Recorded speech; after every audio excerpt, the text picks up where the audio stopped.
There absolutely was an imminent threat, and the imminent threat was that we knew that if Iran was attacked, and we believed they would be attacked, that they would immediately come after us. And we were not going to sit there and absorb a blow before we responded, because the Department of War assessed that if we did that, if we waited for them to hit us first after they were attacked, and by someone else, Israel attacked them, they hit us first, and we waited for them to hit us, we would suffer more casualties and more deaths. We went proactively in a defensive way to prevent them from inflicting higher damage. Had we not done so, there would have been hearings on Capitol Hill about how we knew that this was going to happen, and we didn't act preemptively to prevent more casualties and more loss of life. Well, we did. We notified Congress. I mean, we notified the Gang of Eight. We notified congressional leadership.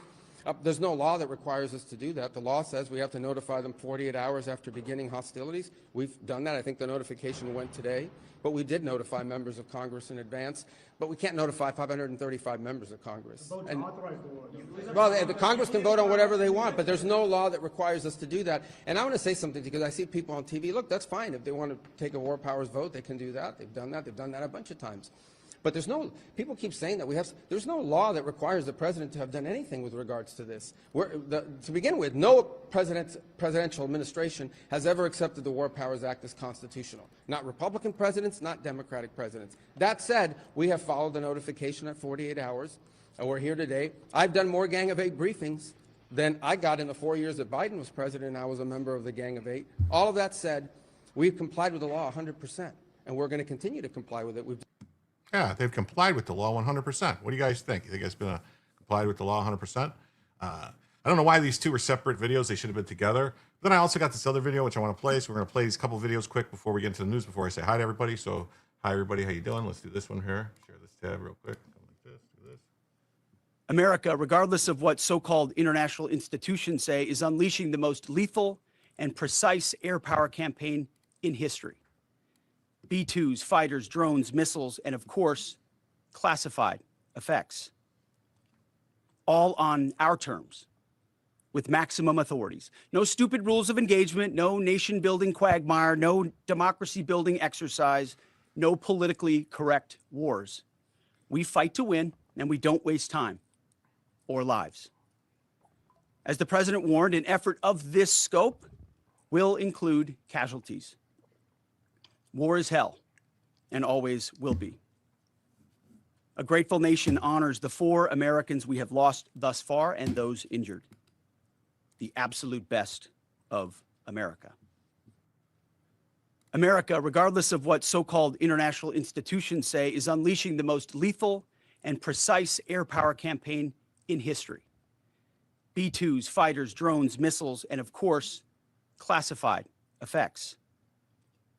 All on our terms, with maximum authorities. No stupid rules of engagement, no nation-building quagmire, no democracy-building exercise, no politically correct wars.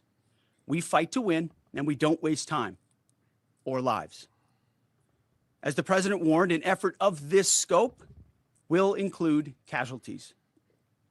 War is hell, and always will be. A grateful nation honors the 4 Americans we have lost thus far and those injured. The absolute best of America. America, regardless of what so-called international institutions say, is unleashing the most lethal. Okay, so what do we think about that? Yeah, it's actually, I heard it was up to 6 now, people dead. But just so everyone's clear, all these people that are saying how Trump's breaking the law, Trump doesn't have the authority to do this, he needs to go to Congress. Let's go to one of the experts, all right, and hear what this expert has to say. I believe this is the right one. Let's see here. I hope so. Doesn't have the legal authority to do this. He needs to come to Congress. Well, remember when President Obama bombed Libya back in 2011, and on June the 16th, Nancy Pelosi was asked this. Listen here.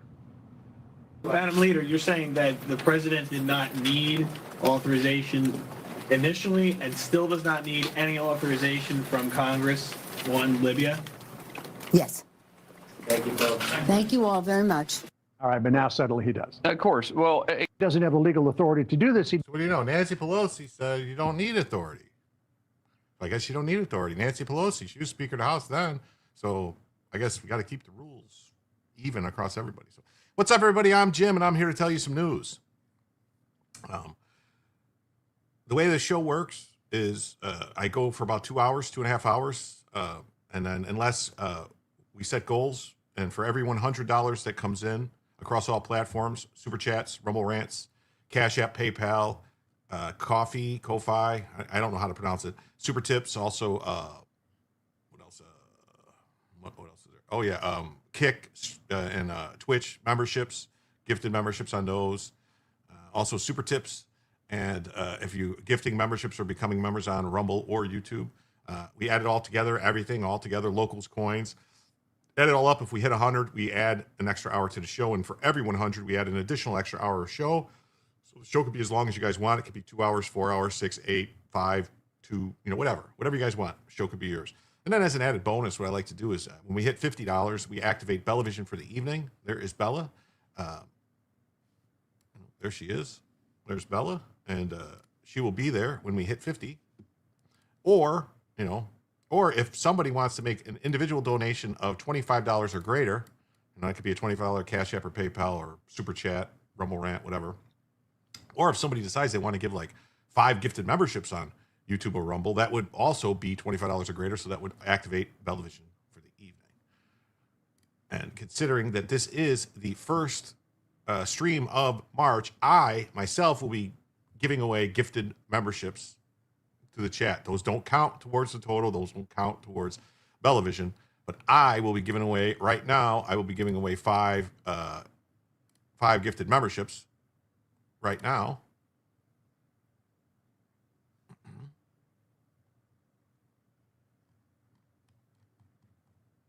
And those members are Raven, NL9TC, Freedom Forever 1377, Hollis MJP, Muffin Rando, and Deke Edward all received gifted memberships from me tonight. And I will give out another set of 5 later in the week.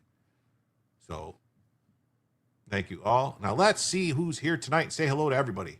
Let's see. What the F's here says, woohoo, Monday, everyone. Hi, Jim. Great to see you. FledX says, will Joe be Jim for Purim? I hope not. I'm going to try and be on Joe's stream tomorrow night, and then I will have my own stream after Joe's stream tomorrow night. I didn't stream last night, but I did join Joe for his stream. So if anybody saw Joe, I was on Joe's stream for about an hour or so. I came in late, so hopefully we'll be together. And I bought a special drink that I will have tomorrow on Joe's stream to celebrate Purim. And I hope he gets a kick out of it because it's a very kosher drink, if you get my drift. Oh, man. Hey, none of your business is here, too. Good evening, Jim, and all the chatters. Great to see you. Dan's here. What's up? Hi, Dan. How you doing, Mr. Gagax? Mr. Sneaky Sean. All right. Great to see you. Lady Bama. Awesome to see you. And Gank. What's up, buddy? Yeah. Uh-huh. All right. And Nanny Goat. What's up? Trump. What a president. Yeah. Hey, Q Ed Was. What's up, buddy? Great to see you. Yes. Terry. How you doing, Terry? Good to see you tonight. Miss Hacker. Great to see you. I saw you over in Rob's chat earlier tonight. Good to know you came by to give me another shot at spreading the news. I hope I don't bore you. Let's see who else is here. I think Lisa's here. What's up, Lisa? Great to see you. Snarf is here. Rubio is so good. Yes, he is. Snarf, great to see you. Delay is obvious. I don't know who was there, but they were definitely 18 Bill Clinton. Yeah.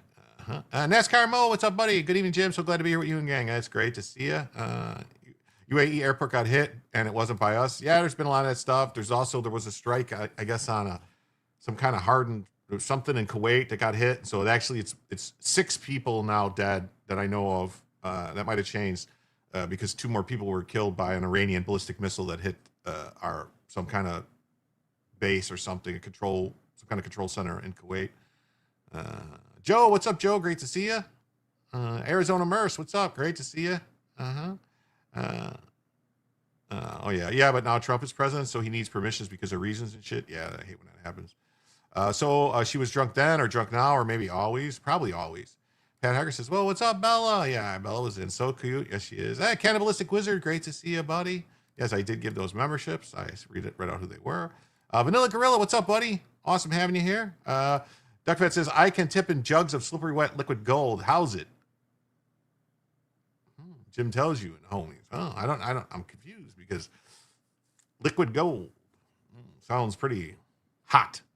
Hey, Prince of the Air Jr., what's up, man? Haven't seen you in a while, but it's great to see you here. Who else is here? Oh, it's Green Caps Locks is here. Nice to see you. AZ Mercer says Joe was not good last night. Manischewitz. Oh, man, you spoiled the surprise, Pat, Miss Hacker. What's about dabs? Who's got the dabs? Be right back. Old man needs. Oh, well, take care of yourself. Cesium Cat, great to see you. Awesome to see you. You left early last night. Did you see me there? Sunshine, awesome to see you. Jet Trinity Powers. What's up, buddy? Great to see you. Awesome. You're not as affected as dabs. All right. Okay. It's been crazy lately. It's been a bit crazy everywhere, man. I get you. So, let's go right ahead, man. Let's get into the news. Hey, what's up? Dizzy D says rant. Let me see what the rant is here. Rant. Oh, wow. Okay. We'll share this tab instead here and go. Dizzy D came in with 25. Oh, let me turn that down a little. Because with that, activates Bellavision for the evening right there. That's 25 doll hairs because it's a 20 and a 5. And I count that because it's 2 at the same time, the same person. I count that. So definitely thank you very much for the Bellavision. He said, AZ Mercer says, I saw another show which talked about the Iranian regime killed between 200 and 250,000 Americans and Israelis, over 500,000 worldwide in terrorist attacks. I believe it. I mean, pretty much every American hurt in the Iraq war by a roadside bomb after 2004, 2005 was Iranians. Yeah, let me fix the banner because now we are 75 away. We are just 75 away from the adding an additional extra hour to the show. So thank you very much, Dizzy D. It's awesome. Thank you for being here. All right. So let's go. So the first story we're going to talk about tonight is that the UK, France, and Germany vow to defend interests after Iran attacks. Should I fix Bella's camera a little, maybe? I don't know. Let me see here. Can you guys see her good?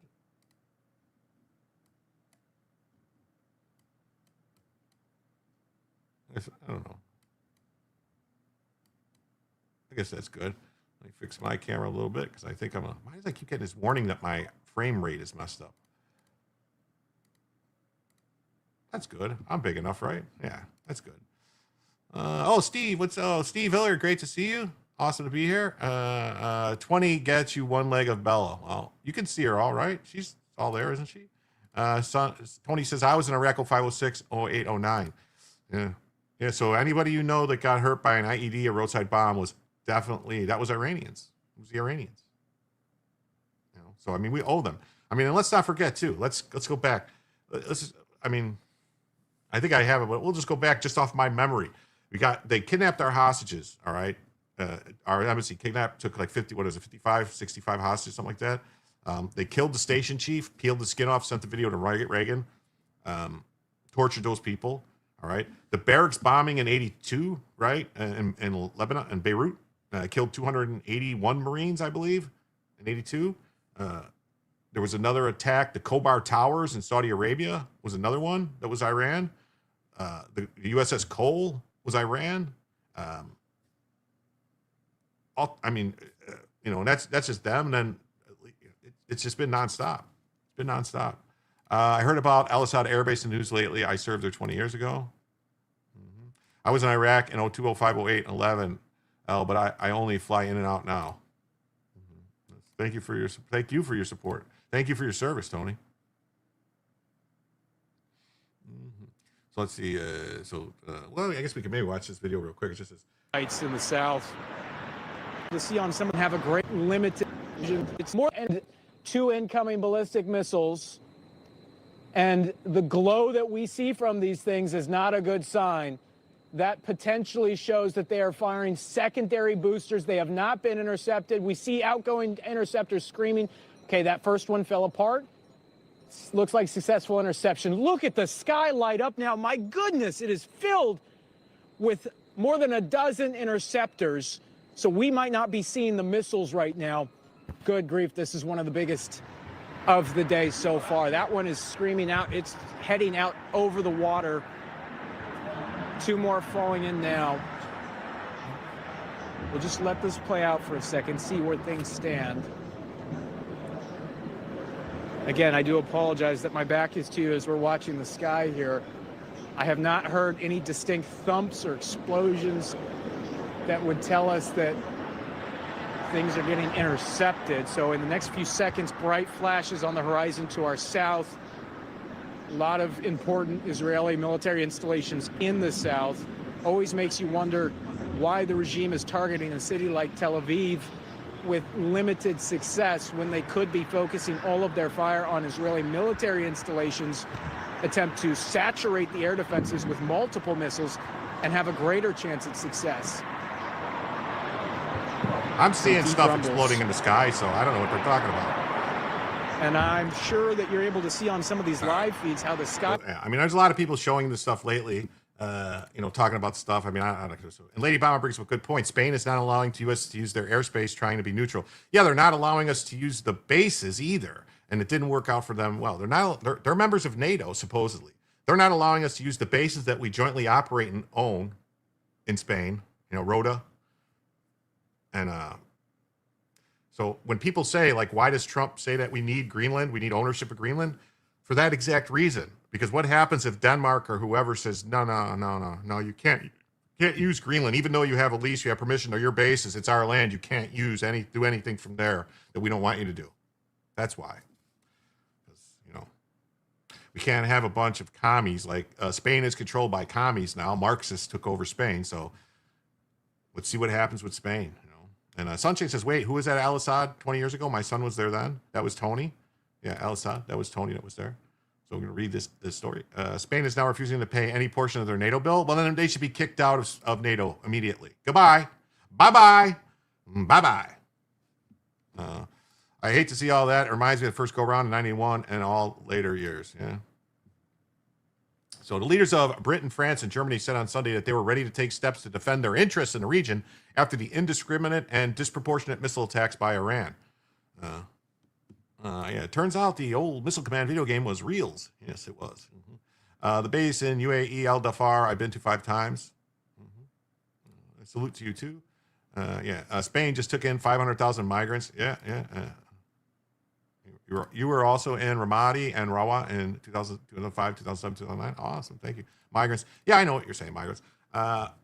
Whatever, man. Spain was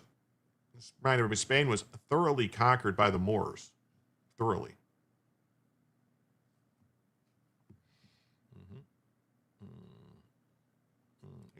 Sunday says, hey, Tony, my son was with the Marines doing intel.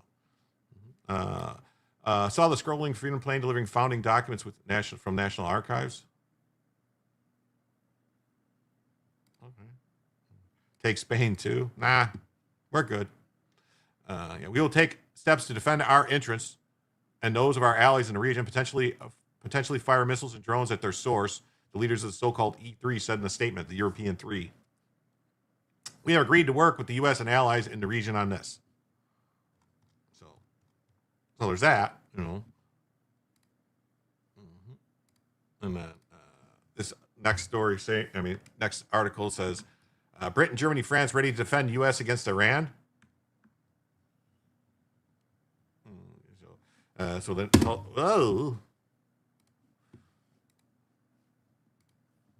3 countries' leaders were appalled by the indiscriminate and disproportionate missile attacks, including those who were not involved in the initial strikes. We will take steps to defend our interests, and potentially through enabling necessary and proportionate defense action to destroy Iran's capability to fire missiles and drones at their source. I mean, that's what needs to happen. We need to take out. Now they're jumping on the bandwagon. Yeah, well, now that they know what's going on, they're like, okay, we're going to get in there, and that way we can say we took credit for taking them down. Sunshine, Semper Fi, had fun on my second tour. First was crazy.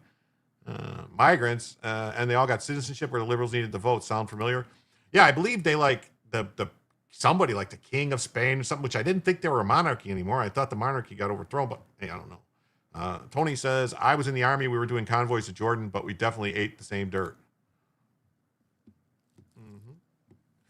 We've agreed to work together. Iran has launched a series of missile and drone strikes on several Gulf countries, saying it is targeting U.S. bases after being hit by U.S.-Israeli missile strikes from Saturday. Well, I mean, they did hit like the Burj Khalifa Hotel, and they did hit like, a hospital in Palestine, and they've been hitting a bunch of civilian stuff. So I don't buy this.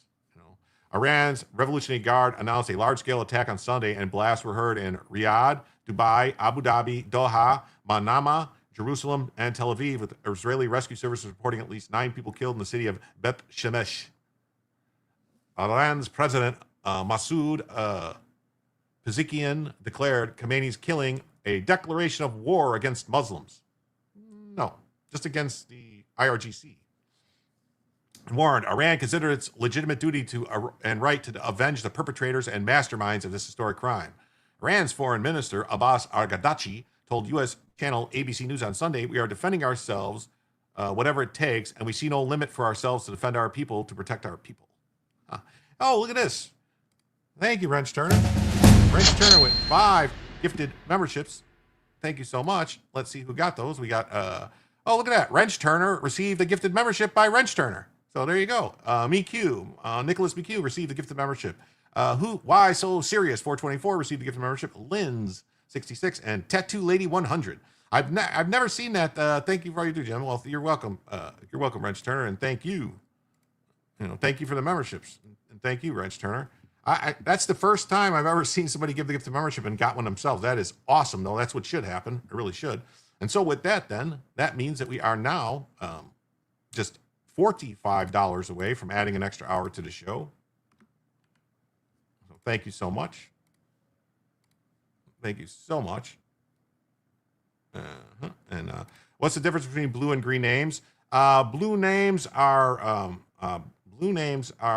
moderators because there were people that wanted to drop links, so I made them mod so they could drop links and stuff like that. And moderators are blue, green are members. So well, HJ Remy, great to see you tonight. You too, Wrench. I don't know if I said hi to you earlier, but thank you for being here. They had a parade where they displayed a flag. I only see that. Can't find any info on it. Okay. He says, hey, Wrench, I sent a lot of letters to that place. My son brought me some lovely silk shawls from there. He also sent a picture of a thermometer hanging on a wall. It was hot. Yeah, it was hot. No Spain, take over, please. Jonah Finn. If not for them, we wouldn't have a Latin America to contend with now, maybe. Abu Dhabi, Abu Dhabi, Abu Dhabi, Abu Dhabi. Trey saying it really fast. It was good to see you on Future Conflict the other day as well. Yes, those guys I consider friends. Scott, particularly, and Watcher and Joe. You know, those guys. They're always welcome to come on here anytime they want, but their schedules are different. And, I believe Scott is actually working right now at this time because he's in Korea. So it's like 12 hours ahead or something like that. And so he's not, not off work until like 2 or 3 a.m. our time. So it's a weird thing. So that's what Iran has to say about that. And then let's do this. And then Jerusalem Post just, really? What is this? Get out of here. Britain, France, and Germany ready to step in to defend interests against Iran. Prime Minister Keir Starmer additionally said that his country has accepted a U.S. request to use British bases for defensive strikes against Iranian missiles and storage depots or launchers. So that's good, right? And we talked about this last night. People were saying, no, that's not true. That's true. I'm like, no, they're going to do their own thing. They're not. I don't believe that Britain or France or any of these people are actually going to do any strikes inside of Iran. They're just going to do like CAP, combat air patrols over bases, be like the stand back protection of stopping stuff from coming through and whatever. We'll see. And then Joe comes in with 2, says, God bless our troops. Thank you, Joe. I agree. God bless our troops. God bless our troops. Is that too loud? It sounds loud to me. I don't know if it's just because I have something turned up. Thank you so much. Thank you, Joe. And then Terry comes in with another 2. Thank you. With that means we are now just $41 away, from adding an extra hour to the show. Thank you all so much. You're so generous. Thank you, Terry. We will take steps to defend our interests. So I believe we got all this stuff. The United States has requested permission to use British bases for that specific and limited purpose. We have taken the decision to accept this request and prevent Iran from firing missiles across the region. So that's what they, I don't know. Do you guys really want to listen to Keir Starmer with his bullshit again? I don't. He reiterated that Britain was not involved. It wasn't us. We didn't do it. Don't be mad at us.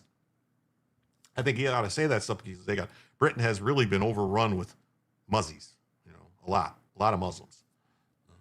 In a joint U.S.-Israeli airstrikes, they're not involved. They're not involved. It wasn't us. Don't blame us. Don't come after us. That's what they keep saying. But he said Iran has retaliated by launching sustained attacks across the region, and its missiles had hit airports and hotels where British citizens were staying. So, said our decision that the UK would not be involved with these strikes was deliberate, not least because we believe the best way forward was a negotiated settlement. We can't negotiate with people who don't believe in negotiating. They only believe in force. Hey, what's up, Toom? How you doing? Jim, hope you're fine. Have a fine Navy day. You too. Anchors away, my boy. Anchors away. They will shake their fingers at the IRGC and scold them. The French will shank their wankers.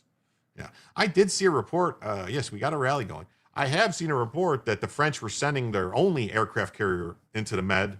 I don't know if it's true or not, but that's what I heard. Yeah, but Iran is striking British interests and putting British people at huge risk. But yeah, so they're not going to really do anything about it, though, are they? British fighter jets were already taking part in coordinated defensive operations and intercepted Iranian strikes. But the only way to stop the threat was to destroy the missiles at their source in storage depots or launchers. Accepting the U.S. request, therefore, was based on collective self-defense of longstanding friends and allies and protecting British lives. So let's jump to this next thing here now. So there was pilots that were shot down. In Kuwait, and it seems to be friendly fire. Oh, what is this? Why is Iran bombing all their Arab neighbors? Because they don't like them. Because Iran is Shia, and most of their neighbors are all Sunni, so that's who they're shooting missiles at, is all the Sunni people.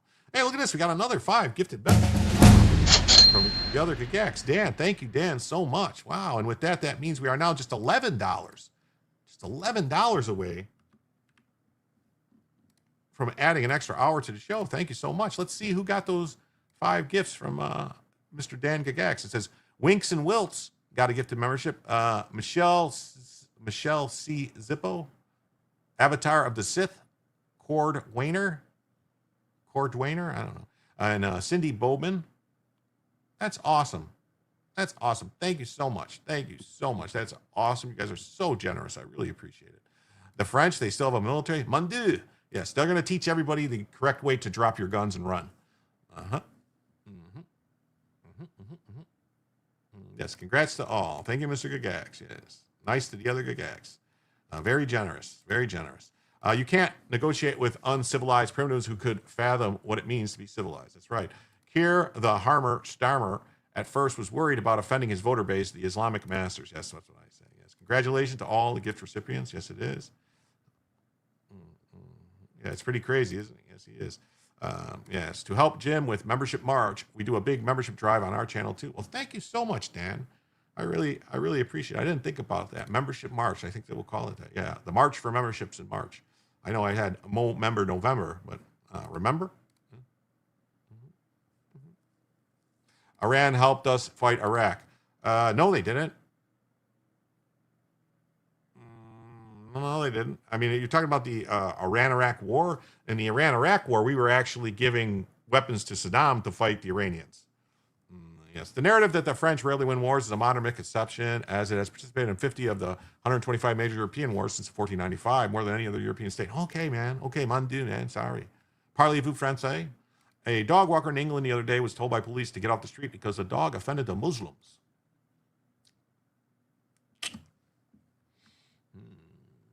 So, breaking news. American pilots reportedly shot down over Kuwait were carrying a blood chit, a survival message sewn inside their jackets. They had the same thing for the pilots that were flying over China. They had a blood chit in Pacific and stuff like that. That way, if Chinese people found them, they would know, like, this is what it is. It was written in English, Arabic, Turkish, Persian, and Kurdish. It reads, I'm an American and I do not speak your language. I will do you no harm. Please give me food, water, shelter, clothing, and a doctor. Help me reach American or friendly forces. When you provide my name and this number to U.S. authorities, you will be rewarded.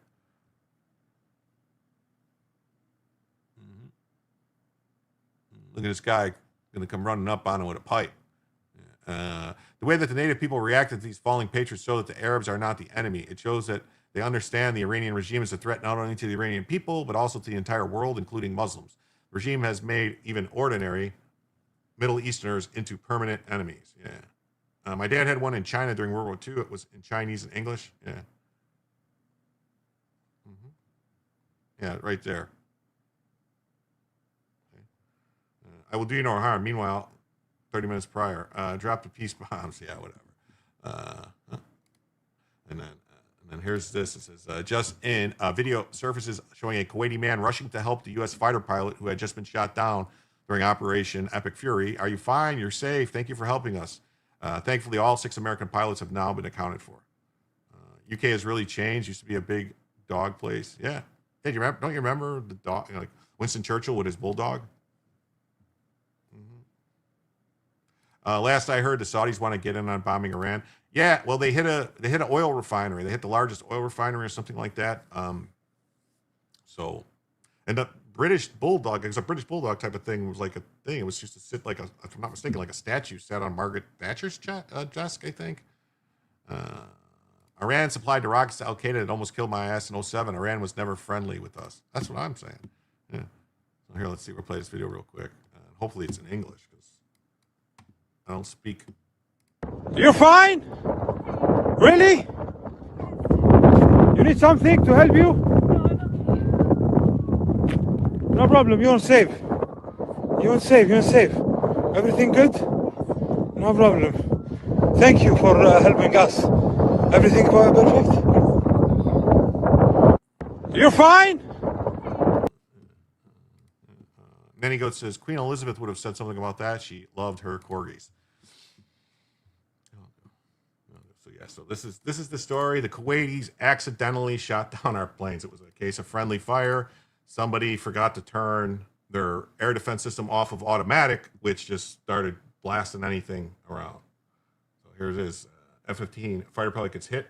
So it says 3 U.S. Air Force F-15E Strike Eagle fighter jets crashed in Kuwait after being struck with friendly fire on Sunday. Yes. Give him a chit. Yes. Yes. Landed in friendly territory. Yes. Iran did not directly fight alongside the U.S. during the 2003 Iraq War, but it supported the invasion's goal of removing Saddam Hussein. Okay. Yeah, because they wanted to take over. So anyway,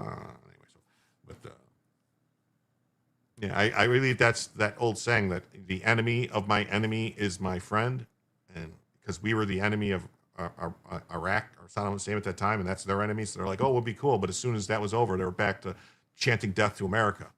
In a press release, CENTCOM stated that 11:03 p.m. March 1st, 3 U.S. F-15E Strike Eagles flying in support of Operation Epic Fury went down over Kuwait due to an apparent friendly fire incident.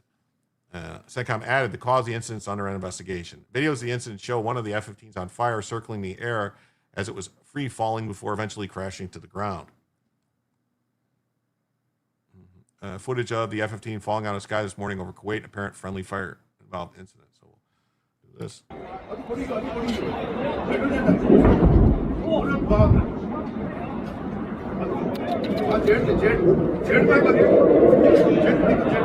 I think that's the ejection right there.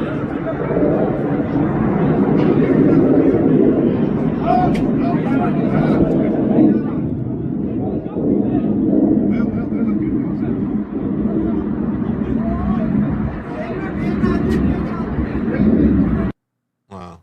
Yeah. So 90 million piece. At least Kuwait can pay us back. I'm going to go out on a limb and say that I'm sure the Kuwaiti government will volunteer to pay for those planes because they still owe us big time for Desert Storm. Big time. Fun fact, the saddle on Cordes has a myth that it comes from when they were battle mounts for the Fae. Okay.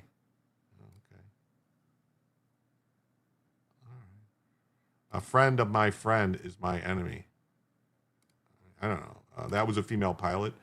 They also supported Al-Qaeda with many people who fought against us. It looks F-15-ish, yes. F-15E Strike Eagles. Is that the oopsie plane? Yes, that's the oopsie plane. That's a loss of expensive equipment. Yes, it is. Yes, it is. Yes, it is. It says, during active combat includes attacks from Iranian aircraft, ballistic missiles, and drones. The U.S. Air Force fighter jets were mistakenly shot down by Kuwaiti air defenses.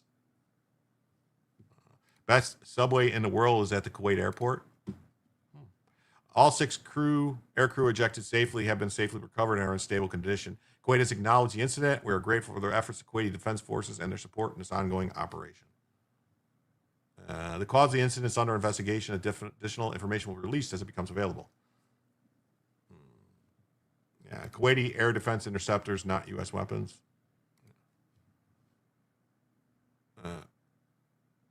The aircraft's pilot appeared to eject before impact and land safely. So, a bystander can be heard in one of the videos saying the American was shot down by their own missile. We come here thinking it was an Iranian jet. It turned out to be American. Come on, guys, get in the car. Let's go. I don't know, is this a different? This might be a different. شوف يا واحد جوا هذا المسير يا الربع شوف انزلوا هذول ايران. That one parachute didn't look like it was opening too well. More footage appearing to be related to the crash shows one of the pilots from F-15E was ejected, lying in his back of vehicle shortly after landing. Police? Yes. 1 minute. لا ايش بالدبه 1 minute. 1 minute.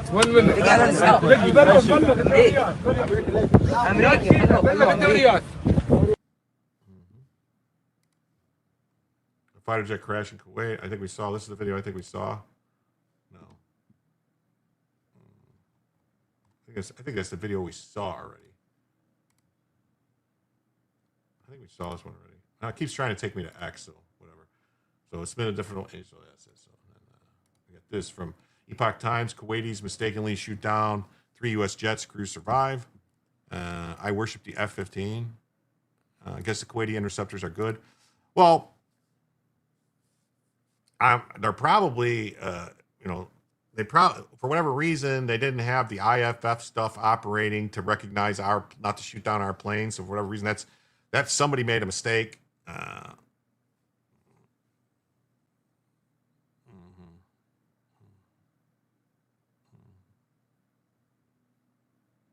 Who cares about the loss of equipment when human lives are involved? Yeah, no, definitely. I used to like the F-14s on the Enterprise. The one squadron had a skull and crossbones for a symbol. Yeah. Kuwaiti equipment says made in the USA. That's what I'm saying. I'm wondering why the IFF transponders, it's supposed to prevent this from happening. You know, identification friend or foe. It's supposed to work. And also they have Blue Force tracker now that should have been operating. So somebody, yeah, all the crews survived. Everybody survived, thank God. The Kuwaiti Minister of Defense earlier said it was liaising with U.S. forces regarding the circumstances leading to Monday's friendly fire incident.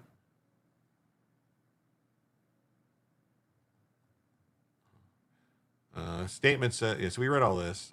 All 6 crews managed to eject safely. They acknowledged the incident, and we are grateful for their efforts.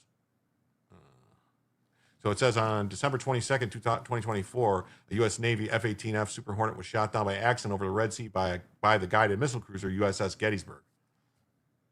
Yeah, so we shot our own stuff. I mean, there's supposed to be stuff that prevents this from happening. In 94, 2 U.S. Air Force F-15s mistakenly shot down 2 U.S. Army Black Hawk helicopters over northern Iraq, killing all 26 people on board. Well, that's bad. That's definitely bad. Kuwait is home to the U.S. Air Force Base at Al Salam, and the forward headquarters, U.S. Army Central, is situated at Camp Arif Jan. Kuwait said on Monday it intercepted a number of Iranian drones, the 3rd consecutive day of retaliatory strikes by Tehran. The Kuwaiti Defense Minister said several U.S. military planes had crashed. Crew survived. Kuwait's Army General Headquarters said the authorities immediately initiated search and rescue procedures.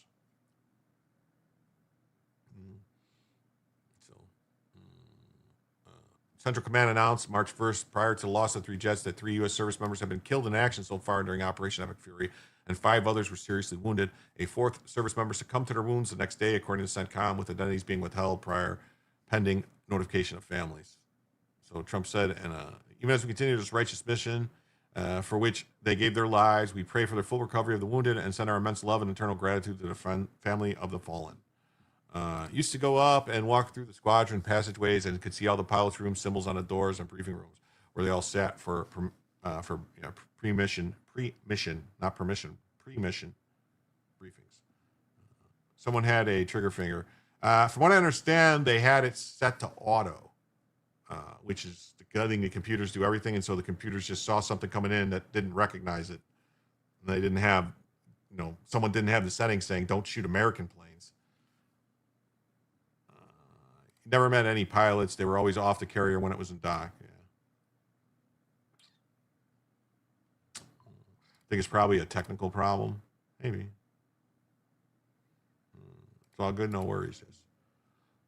So Secretary of Supreme National Security Council of Iran said in English language that Trump's wishful thinking has dragged the whole region into an unnecessary war.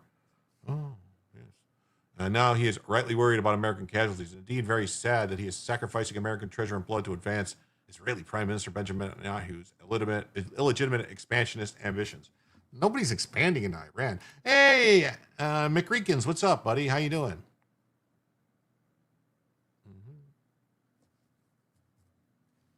Or is it MC Reekins? I think it's Mick Reekins. You would think the plane would have fell nose first. Kind of makes you think the parachute for the plane would have saved it from total destruction.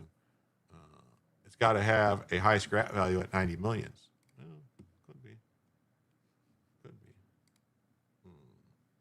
The New York Post just says the Kuwaitis mistakenly shot down 3 $31 million fighter jets, all crew safely ejected.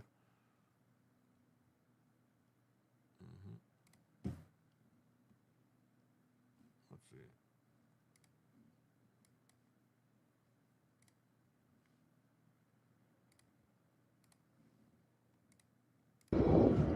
طيارة حربية طيارة حربية شوف So I wonder. شوف يا واحد شوف. I wonder if it was like coming in for a landing and it was reduced power. That's why it was so low and falling like that. طيارة حربية That's called a flat spin. طيارة حربية Its engine has no engine. شوف. That's That's what that means. So all 6 crew members aboard the $31 million F-15E Strike Eagles were able to eject safely. Oh, yeah, we saw this. OAN just says U.S. Central Command confirms 3 F-15s down by Kuwaiti friendly fire.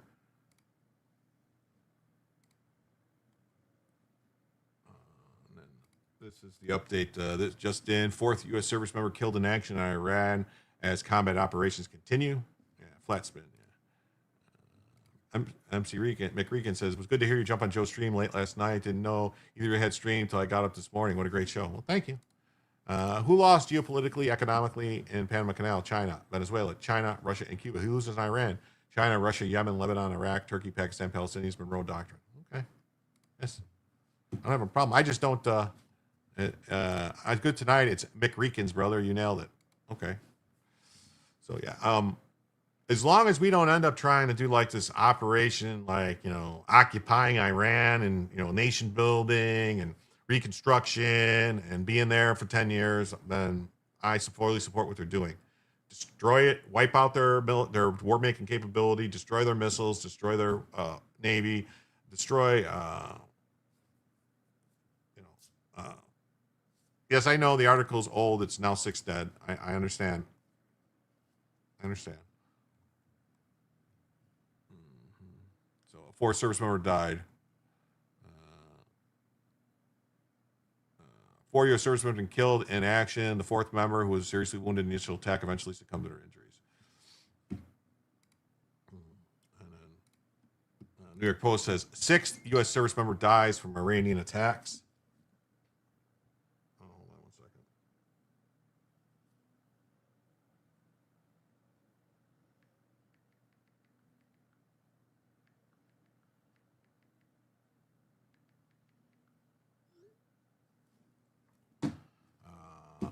Over 1,500 IRGC are dead. Okay. Trump is now Israel first. I don't think so. Probably 2,500 by now. It's here's the thing.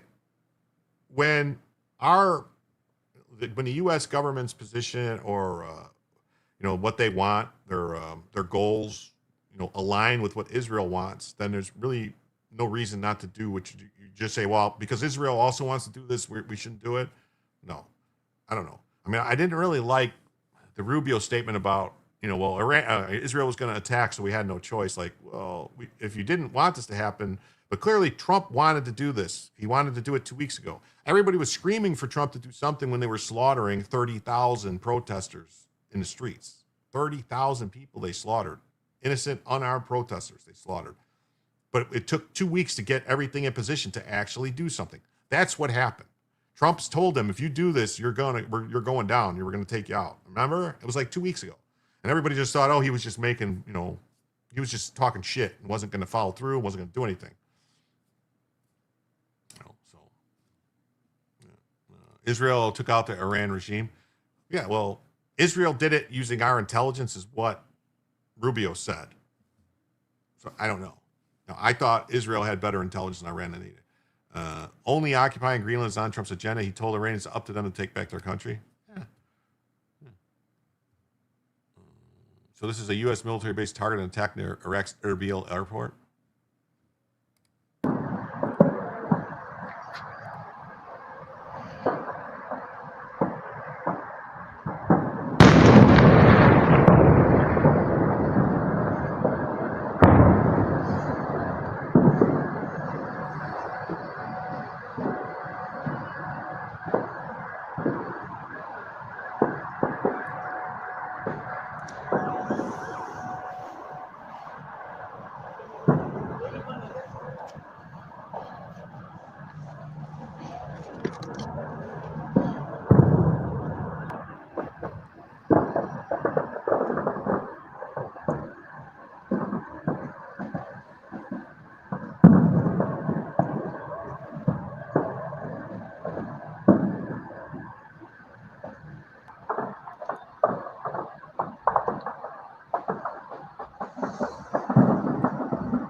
K-Bean says, I give it 3 months max. I hope not 3 months. I hope, 4 or 5 weeks. Toom says, just an FYI, the F-15EX costs $90 million and $97 million. Well, F-15E costs $31 million. The people being slaughtered, what? Do you not see? Look, yeah. I hope this sends a message to radical Islam is not going to take over the world. Yeah, how can people just stand around and let that happen? It makes no sense. Star says, it was a mistake, and the new missiles are really good. Hey, Catherine K's here. Hello, Jim and Jim Somniacs. Great to see you, Catherine K. K. Michael says, the most likely outcome is another Iraq. Let's hope nothing like ISIS emerges. Here's the thing. It won't become another Iraq because the people that the people that made Iraq the way it was in 2005, 2004, 2005, 2006 was Iran. Iran was supplying weapons, bomb builders, sending, they actually sent like IRGC people in to do attacks in Iraq against us. So, yeah. They don't run Toyos, they run Michelins. And they're spendy. Sound like chickens clucking. The Democrats are like La Gata Flora. Si se maleta greta, si se celcron la lora. I think Rubio misspoke. Israel didn't need prep time, so it was in their interest to strike earlier to at least help stop the slaughter. Yeah, I think Israel waited for us to get our people in place. Yeah, no way. Trump has already proven himself. He's not a forever war man. Well, that's what I'm saying. He's not sending people. Like, neither is J.D. Vance, neither is Hegseth, neither these people. Rubio, they're like, no, just do this. Let them take over. And whatever happens, happens. I mean, whatever happens, happens. If the Iranian people, if these people that said they begging for help, saying, help us, and we did. I mean, just think about all the times that people asked us for help when they were being slaughtered and the U.S. government didn't do squat.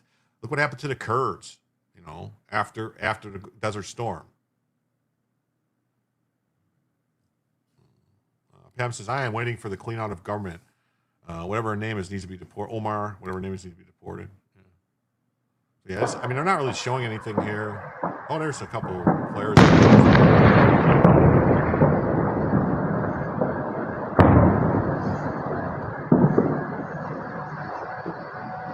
Now I see some anti-aircraft or something going on, flashing lights. So a total of 6 Americans have been killed as part of the fallout from the U.S.-Israeli attack on Iran. So, like, I don't know. I mean, is it accurate to say these people were killed as part of this attack? Because they weren't killed attacking. They were killed in bases where they always are there anyway. So it was just a counterattack from the attack. So I guess part of this operation, yes, but they weren't like, nobody has been killed attacking Iran. All right. The Iranians have not shot down any of our planes. The Iranians have not sank any of our ships. From what I understand, we've sunk all 11 of Iran's large naval vessels. Like anything bigger than 50 feet long has been sunk.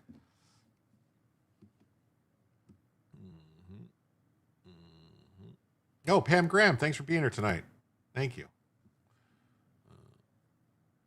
U.S. CENTCOM says force recently recovered the remains of 2 previously unaccounted for service members from a facility that was struck during Iran's initial attacks in the region. Major combat operations continue. Thus far, the soldiers have not been identified, but the announcement updates the death toll from the 4 previously announced. The identities of the fallen are being withheld until 24 hours after the next of kin notification. Both President Trump and Melania Trump have offered their condolences to the families of the fallen. 30,000 to 100,000 range per tire. What about the Iranian subs? We sunk the one sub that I think that was their kilo, right? Their kilo class sub. We sunk it already. It was the first submarine to submarine sinking since World War II. So, on the F-35 tires are okay. Reports are the police stations are the newest targets tonight. That helps more than taking out the leadership. Good, hopefully. I don't know. I mean, he warned them. He said, lay down your weapons and surrender, and you'll be treated fairly. Catherine K says, I give this thing 3 weeks max. Yeah, we'll see. Look at it. U.S. fighter just shot down in Kuwait City. there. Major combat efforts continue, and our response efforts is ongoing. I believe we've taken out at least 8 subs. I think they had 20.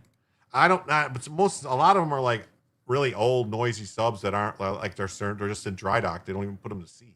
But the Kilo class one was the one that was like kind of could maybe be quiet because it was like a moderately modern Soviet design. I mean, by moderately modern, I mean it's like,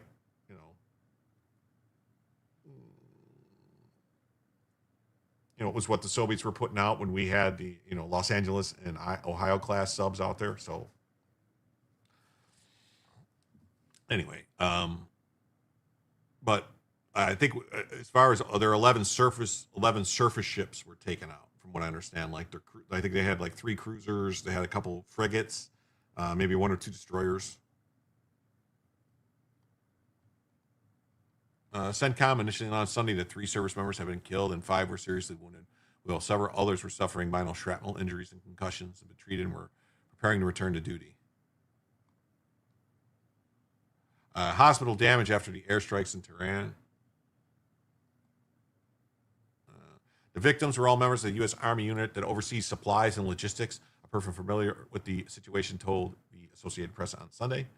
President Trump told the New York Times Sunday evening before the 4th death was announced that 3 is too many as far as I'm concerned, but added, if you look at the projections, the Pentagon, the projections, it could be quite a bit higher than that. So these are the strikes on Iran. There's the map. Iranian retaliation, base used by U.S. forces.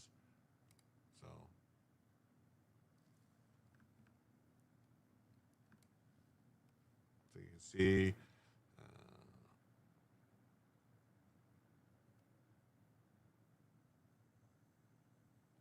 And I think all these things right on the coast are the ships we were taking out.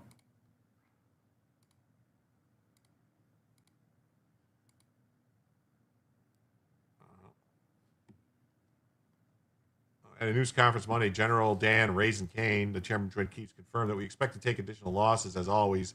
And as always, we will work to minimize U.S. losses. Oh, look at them birds. Right? Birds fly as smoke rises from explosions after strikes in Iran.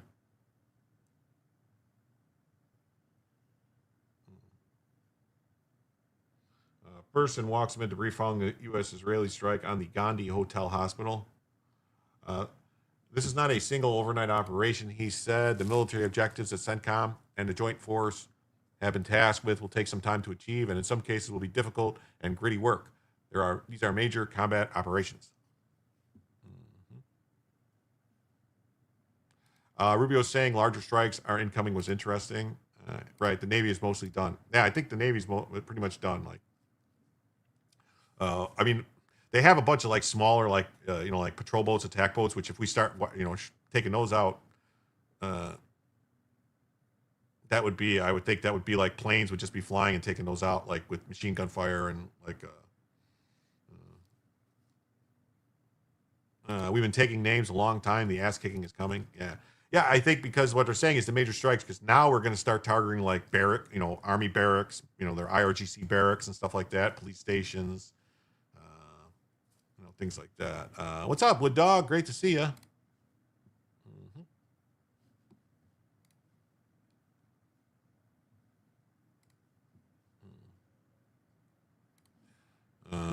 Trump tried to call a ceasefire on Saturday thinking Iran would accept. They said, hell no, you attacked us. I don't know that that's true. I mean, that's reports from Iran. So you, Fitzy McFitz, you're going to take Iran, the IRGC's word for it, their mouthpieces? The people that were saying that, no, you didn't kill anybody, they all escaped. I mean, is that whose word you're going to take? I mean, Trump said that they called wanting to talk. So I don't know. Got to be careful where we sink their ships in the Strait of Hormuz. Some shipping lane clearances are only 100 feet. We may shut down shipping in victory. I think most of their stuff has been sunk at the pier. I don't think so. Israel wouldn't want a ceasefire. Yeah, I mean, it doesn't make any sense to have a ceasefire now until after they launched all the missiles and hit all these other people, you have to take out all their missiles. You have to. They can't be allowed any more missiles, any more missile construction, and that entire government needs to go. I heard earlier today we sunk 11 of their naval ships. Yeah. I don't think that includes the submarine though. The submarine, I saw reports on that before that it was torpedo shot from one of our subs. What's this one say here? Operation latest Iranian attacks fired 4 missiles at the Abraham Lincoln carrier. They all missed.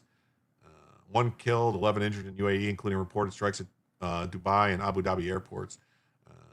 9 killed in Biat Shemesh in Israel, outside of Jerusalem. They struck Erbil International Airport in northern Iraq.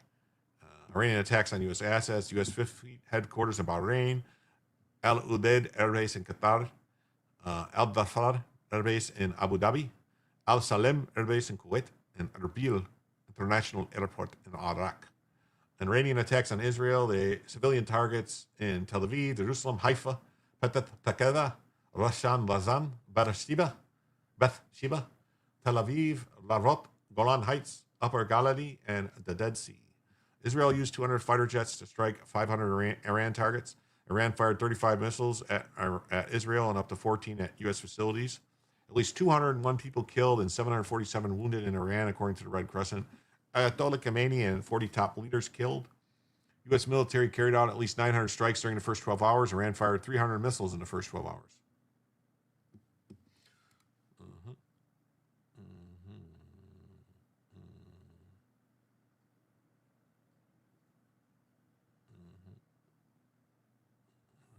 Absent-minded. What's up, buddy? Great to see you. Evening, folks. I've been verifying and re-verifying damage reports all day with Grok.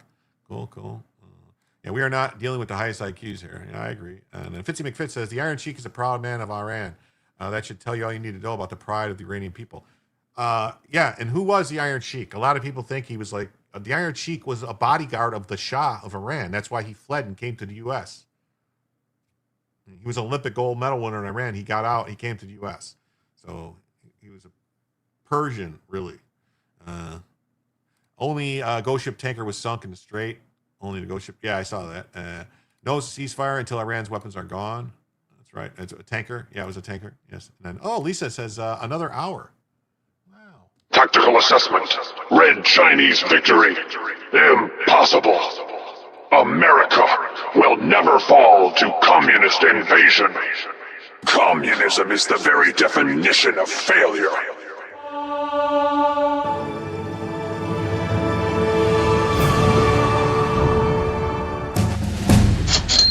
Thank you so much, Lisa. With that, we did hit the goal, so we're going to add an extra hour to the show.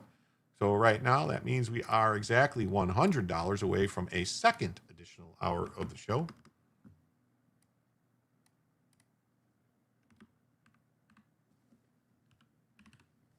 Thank you so much for all the generous donations tonight. You guys have been great.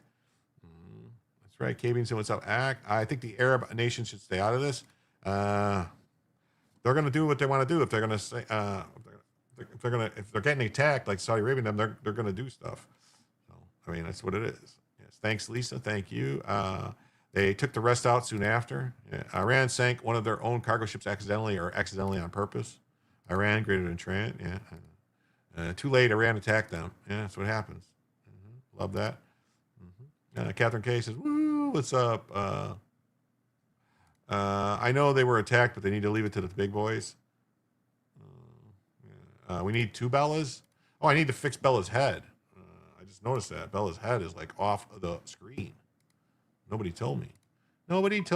Bella's. There you go. You got Baby Bella and Big Bella right there on the screen. There's Baby Bella and Big Bella. You got both Bellas. Both Bellas. Yeah. Both Bellas on the screen. G Sharkman. What's up, G Sharkman? Great to see you. They shot down our planes. Yeah, they did. Hopefully it doesn't happen again. Let me close up a few things here.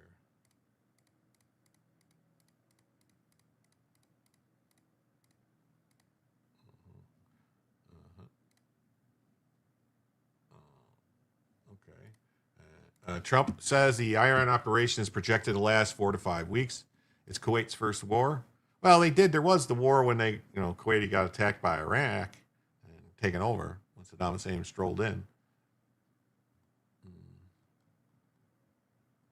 President Trump said on March 2nd that the U.S. military operation in Iran is expected to last 4 to 5 weeks and is progressing ahead of schedule. Do you remember when our U.S. military were trying to train these airheads? They couldn't even perform simple calisthenics. Yeah. During a White House event, well, the Kuwaitis are kind of, they would always like try to hire other people to do the work for them. That's the one thing about Kuwait. They always hire other people in August 1990. Yeah. No, we fought Iraq for Kuwait. I believe there was a couple units, like a division or a battalion of free Kuwaiti people that got out of Kuwait, like escaped Kuwait and then got into Saudi Arabia and then fought back. I think so. I do remember something like that. Are we still chaining the Chinese pilots? I hope not. During a White House event to present a Medal of Honor to U.S. Army veterans, Trump said the mission is focused on dismantling Iran's missile capabilities, crippling its naval forces, preventing the country from acquiring a nuclear weapon, and stopping the regime from funding and directing proxy forces from its borders. According to Trump, U.S. strikes have destroyed 10 Iranian vessels and significantly degraded the country's missile infrastructure, including its ability to manufacture new systems. Fitzy McFitzy says, I remember them not being able to do jumping jacks. We go into war. You were in Orlando. Ursula von Hayel resigned from the EU. No, it's a missile exchange. According to Trump, U.S. strikes have, this was our last best chance to strike what we're doing right now and eliminate the intolerable threats posed by this sick and sinister regime, Trump said. He added the operation will continue for as long as necessary. Look at this. Let's say, this is mutilated broadsword. It's like, it says, top viewers on Streambo. Well, thank you. Naval forces are scrapped except one unaccounted for Kilo-class sub and speedboats. Maybe one destroyer is still functional. But isn't that one is that the one? Didn't we? I thought we sunk their only Kilo-class sub. August 1990, when Iraq invaded Kuwait. Gross corruption charges. Funny. Whatever time it is, it's okay. Whatever it takes, he said, dismissing suggestions that he is seeking a quick resolution. Oh, they have 3 kilos? Okay. They have 3 kilos? Okay.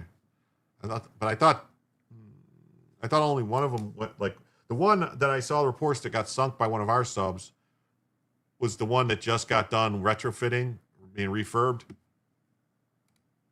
or had 3. In an interview with The Atlantic on March 1st, Trump said he was ready to talk with the new Iranian leadership. They want to talk, and I have agreed to talk, so I'll be talking to them. They should have done it sooner. They should have given what was very practical and easy to do sooner. They waited too long. Did you see Rubio said we had to be involved because Israel was going to attack? Fuck this country. They're the ones who need regime change.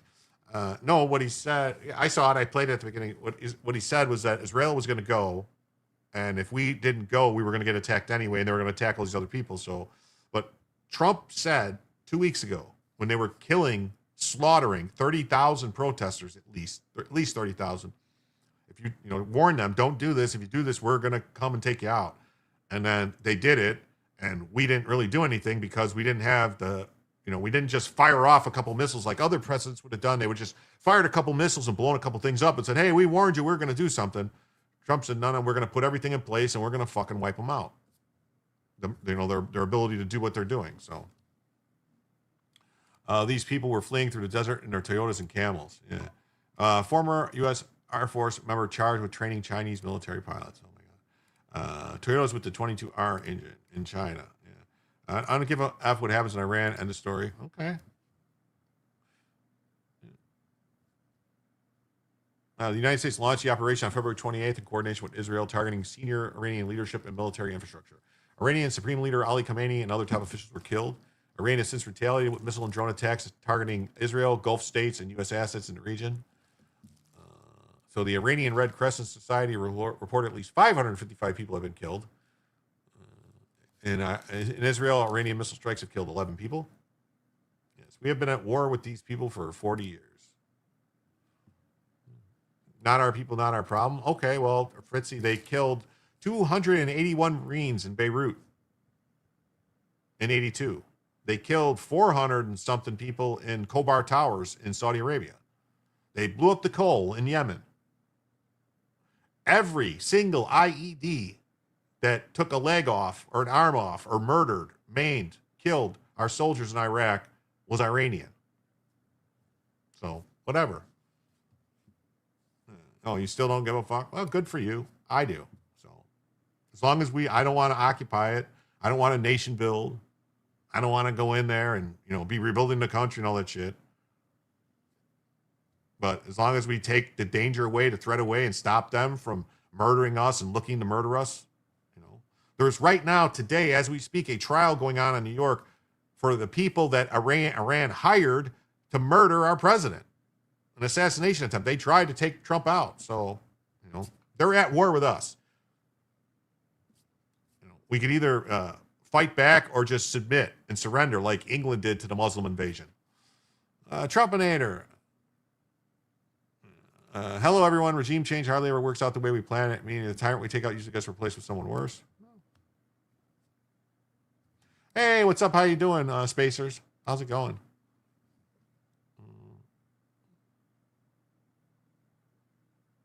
The Iran-backed terror group Hezbollah also launched attacks against Israel, prompting Israeli strikes in Lebanon that have killed more than 24 people. U.S. officials have confirmed that 4 U.S. service members were killed, and it's up to 6 now. Additional fatalities have been reported elsewhere in the region. This is not Iraq. This is not endless. Arguing the current mission differs fundamentally from nation-building efforts of the past 2 decades.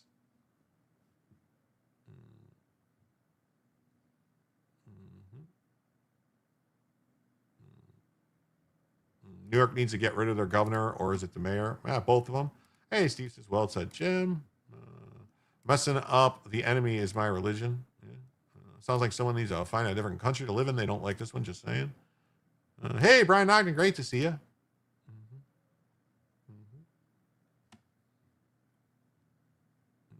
I will say this. Lady Obama says, I knew some young men that died in a coal when they were in port. My U.S. Navy husband would invite them over for pizza and a cool couch to sleep on. The boat was hot in the summer. Hey, Wittick Mike, great to see you. Great to see you. Mayor Pam, but governor's bad too.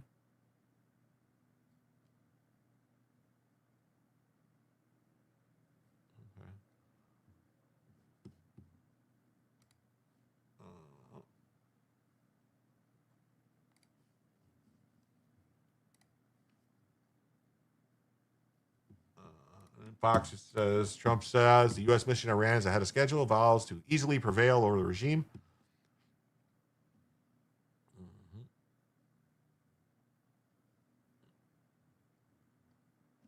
Oh, let's see. Trump's going to talk. Before we begin this important ceremony, and there's no ceremony that can be much more important than this, let me provide a brief update on Operation Epic Fury. Today, the United States military continues to carry out large-scale combat operations in Iran to eliminate the grave threats posed to America by this terrible terrorist regime. Following our obliteration of Iran's nuclear program in Operation Midnight Hammer a short while ago, we warned Iran not to make any attempt to rebuild at a different location because they were unable to use the ones that we so powerfully blew up. But they ignored those warnings and refused to cease their pursuit of nuclear weapons. In addition, the regime's conventional ballistic missile program was growing rapidly and dramatically, and this posed a very clear, colossal threat to America and our forces stationed overseas. The regime already had missiles capable of hitting Europe and our bases, both local and overseas, and would soon have had missiles capable of reaching our beautiful America. The purpose of this fast-growing missile program was to shield their nuclear weapon development and make it extraordinarily difficult for anyone to stop them from making these highly forbidden by us nuclear weapons. We were the ones that were complaining. We were the ones that wanted it stopped, but everybody was behind us. They just didn't have the courage to say so. An Iranian regime armed with long-range missiles and nuclear weapons would be an intolerable threat to the Middle East, but also to the American people. Our country itself would be under threat, and it was very nearly under threat. I was very proud to have knocked out the Iran nuclear deal by President Barack Hussein Obama. That was a horrible, horrible, dangerous document. They would have had nuclear weapons 3 years ago, and they would have used them. But I'll not let that happen. For almost 47 years, this regime has been attacking the United States and killing Americans. Every time you see someone with missing arms and legs or a face that's been absolutely shattered violently, it was almost certainly caused by an Iran roadside bomb. They were put there by General Soleimani, who was the father of the roadside bomb. Very proudly, he thought, but I terminated him in my first term. This was our last best chance to strike what we're doing right now and eliminate the intolerable threats posed by this sick and sinister regime. And they are indeed sick and sinister. Our objectives are clear. First, we're destroying Iran's missile capabilities, and you see that happening on an hourly basis, and their capacity to produce brand new ones, and pretty good ones they make. Well, what happened? No, that's not what's supposed to happen. Hold on. I don't want to see this. So, Salty says he's got bags under his eyes, and he says, Salty, I'm sure it's very stressful. It is. Kevin says, in your opinion, Iran is the reason we did the Gulf War, Iraq War, Afghanistan, Syria. We're finally dealing with the actual problem. Well, there is that, I don't know what was his name, was his name McChrystal or somebody who said there was a list of 7 countries they wanted to topple. You know, Iran was on the list, Syria, Iraq, Libya, there was a couple more. Who's Handsome says, I hear Kuwait owes us $400 million in friendly fire scrap. It's possible. God bless his American heart. What a burden he carries, unlike Kamala being unburdened. That's right. Fitzy says, if Charlie Kirk was still alive, we'd have a real insurrection. I don't know. I mean, everybody keeps saying what Charlie would say, what Charlie would do. I don't think we know. I don't think you don't know. Like saying, what would Patrice say? Yeah, Charlie would support the president. He very much supported Trump. Of course they can. U.S. pays for all their protection. Turkey and Iraq won't give the Kurds a country. No, they won't. They pay us. Yes, they do. Flip, not topple. Yeah, look at this. It says, Julio Scissors for 10. Thank you, Julio. Thank you so much, Julio. With that means we are now just $90 away from a second additional hour of the show. Thank you so much. Thank you so much, Julio. Charlie and Trump told us no war with Iran. No, that's not what they said. Trump specifically said he would bomb the shit out of Iran. He said we weren't going to go in there and occupy them and have 20 years or 10 years of a war, forever war. That's what Trump was against. That's what Charlie was against. So, yeah. What would Jesus do? He would flip over the tables. Yeah, that's what he would do. Trump said he would bomb Iran. He said he would bomb the shit out of them.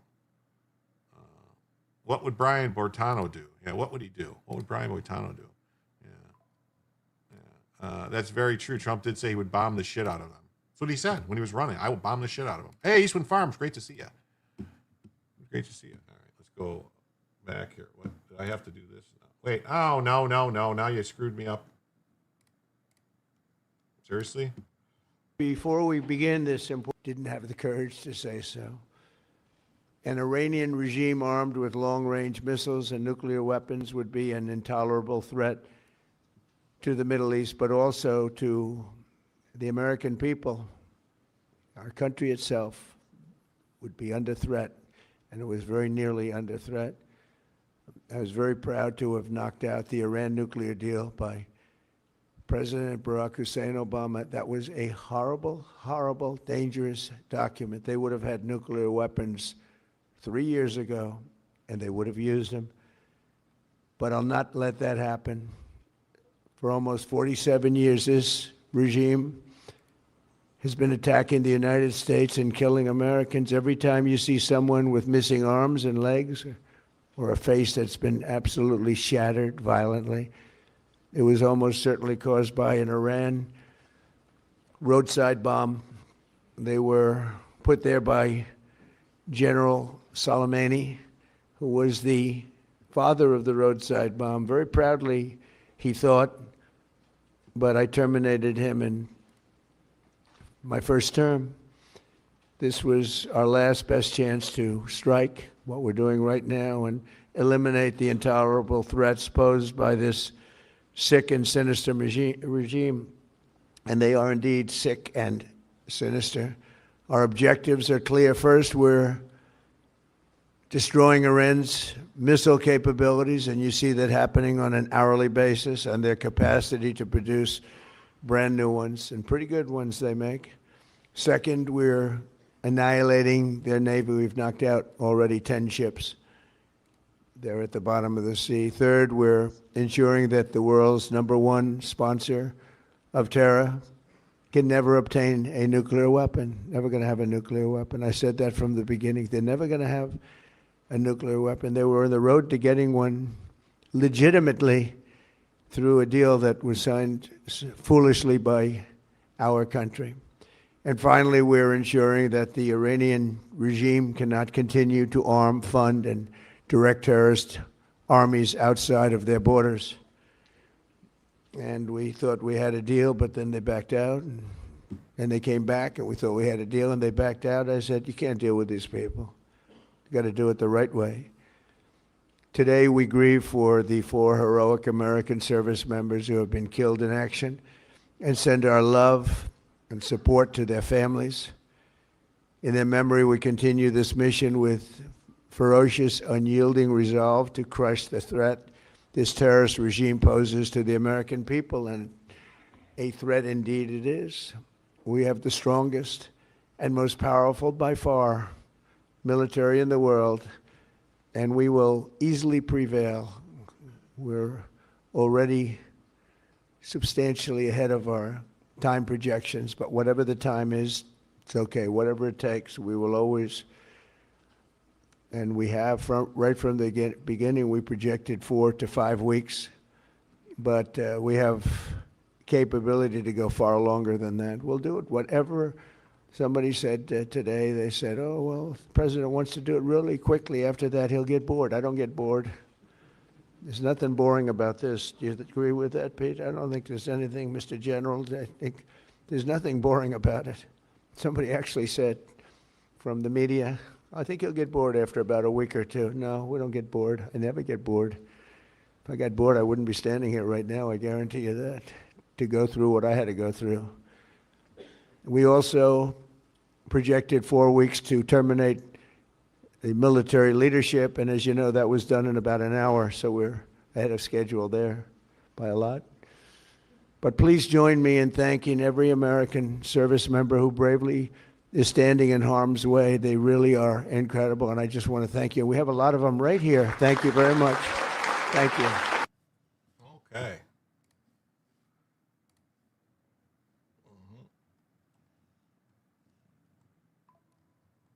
Why is it doing this? What is going on? I see Fox. What the hell? So Trump said they're very schedule, and they launched Epic Fury on Saturday morning. So yeah, we saw that. So let me do this real quick. Brian Ogden, thank you for giving the membership. Wow, thank you so much. Let's see who got that membership. It says Sweet Tooth received a gifted membership from Brian Ogden. Well, Sweet Tooth, congratulations. You got a gifted membership. Congratulations, Sweet Tooth. Thank you so much, everybody. So great. So with that, now we are... thank you so much, Brian Ogden. With that, that means we are now... That means we are now $84 away from a second additional hour. Did I miss something? I'm going to have to look real quick. I missed one. Let's see if I missed one. No, that was right. Okay. And so, thanks, Brian Ogden. Yes. Thank you, Brian. And died like a dog. He died like a dog. Is to remind people of Barry's loyalty. Yes. It's in the name. Yeah, it is. Deke, Ed, what's up? No problem, buddy. Thanks for being here. Obama, Biden, and Hillary gave Iran the means to make nuclear weapons. That should be a crime. Definitely.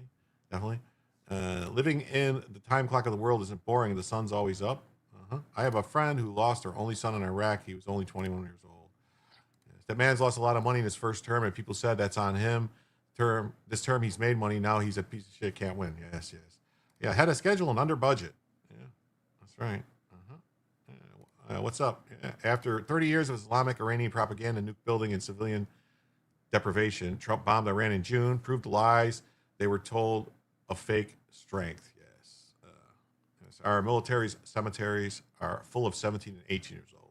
Yes. Yes. Lots. Lots. Then Trump yoinked Maduro and showed Iranians our strength, gained faith, and rebelled. Yeah. Yes. You have to jump on the opportunities. Hey, Critters, are great to see you. Howdy, y'all. Please hit the please and thanks. I got to get back to lurking while working.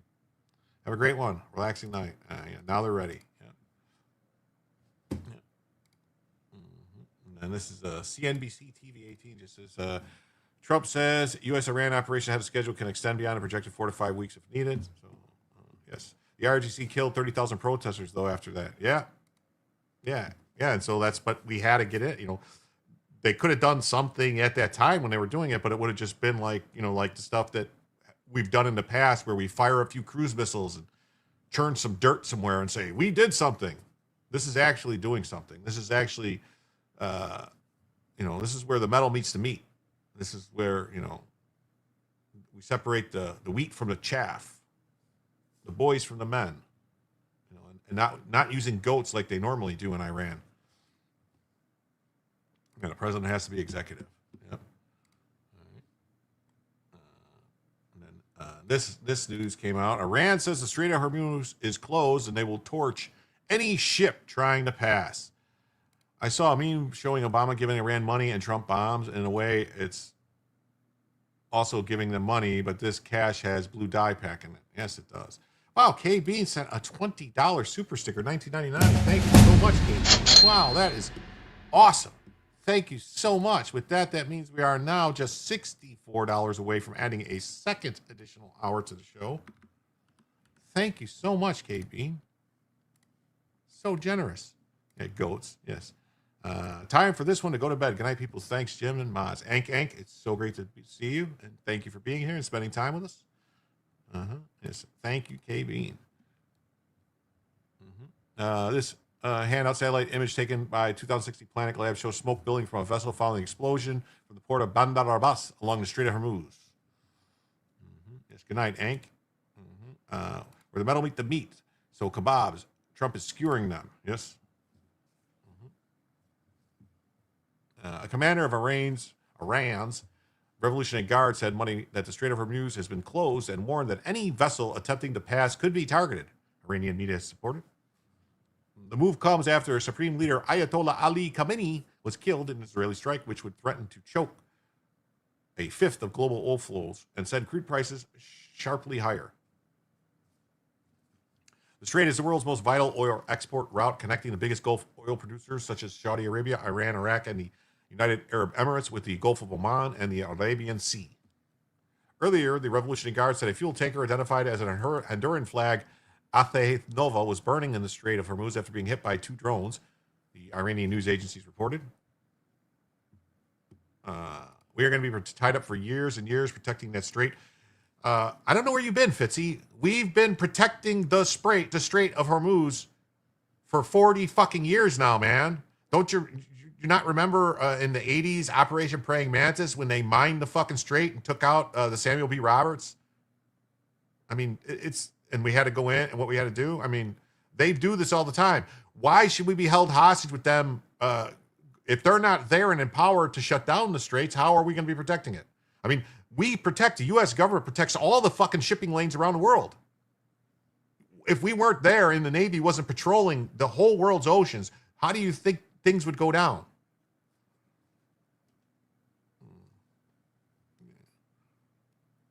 Oh, K-Bean became a new member. Thank you so much, K-Bean. Let's see what type of member she became. Let me look here. Casual listener, thank you so much, K-Bean. That means we are now $4 closer. Thank you, K-Bean. We are now $4 closer. That means we are now just $60 away, from adding an additional hour to the show. Thank you so much.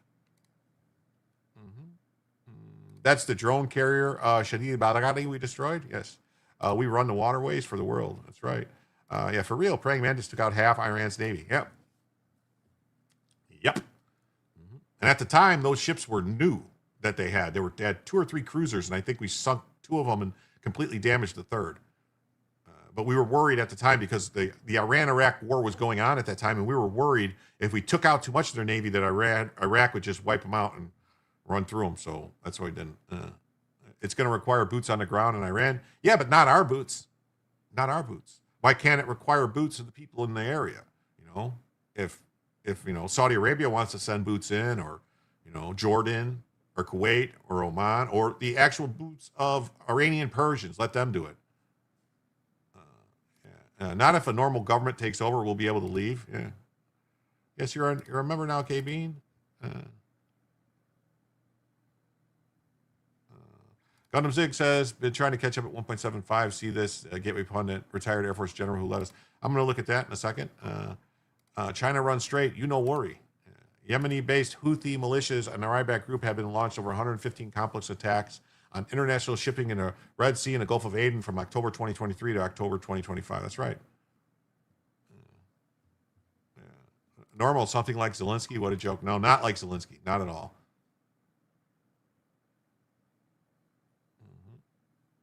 Oops, caps. No worries, no worries, no worries. Yeah, whose boots? Israel, get out of here. We are the world police. America, fuck yeah, kicking the shit out of everyone. Team America, World Police. It was a documentary. That's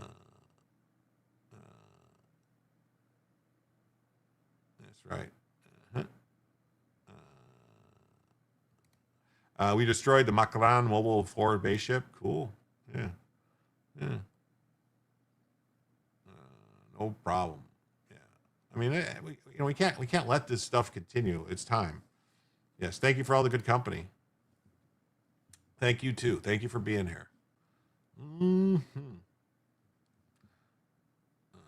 A guard statement said the vessel was acting in unison with America and identified it as the Athena Nova. Vessel Finder and other tracking data providers say the Athena Nova, a 96-meter tanker, was in the area shortly before the attack. An Iranian military spokesman did not explicitly state the ship was hit by Iranian drones, but named the incident in a report he gave on state TV about the guard's military operations in the Gulf. Iranian media reports suggest the vessel was providing fuel for U.S. Navy ships. Reuters was not immediately able to contact the registered agent. The ship's manager did not immediately comment. I'm pretty sure we have our own. The U.S. Navy has their own oilers. That right? If we're not using Navy oilers to bring fuel to our ships and stuff, then I don't know what's going on.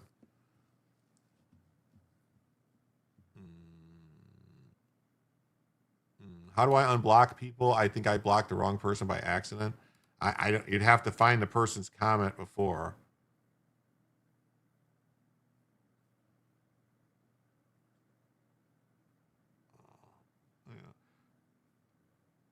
Yeah, he says it's time to demand better from our government. Nobody seems to care how hard we're getting fucked because it's comfortable enough. Yeah, well, the people that are out there protesting right now are all funded by the CCP, and it's the same people that were protesting, kicking all the illegals out, the same people calling the No Kings protests. It's all the same stuff. You know what I mean? It's all the same stuff, the same people, the same groups, constantly funded by the CCP and funded by fucking communists. So I'm not going to ever side with communists. Never.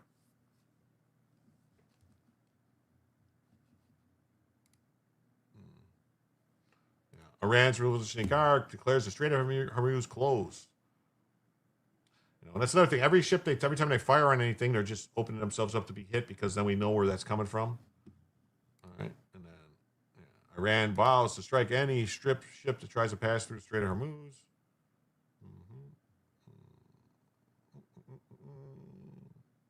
So we'll see. Gas prices crossed $3 a gallon for the first time since November's, and Americans could face more pain at the pump. Based on 1970 minimum wage, yeah, okay. All right.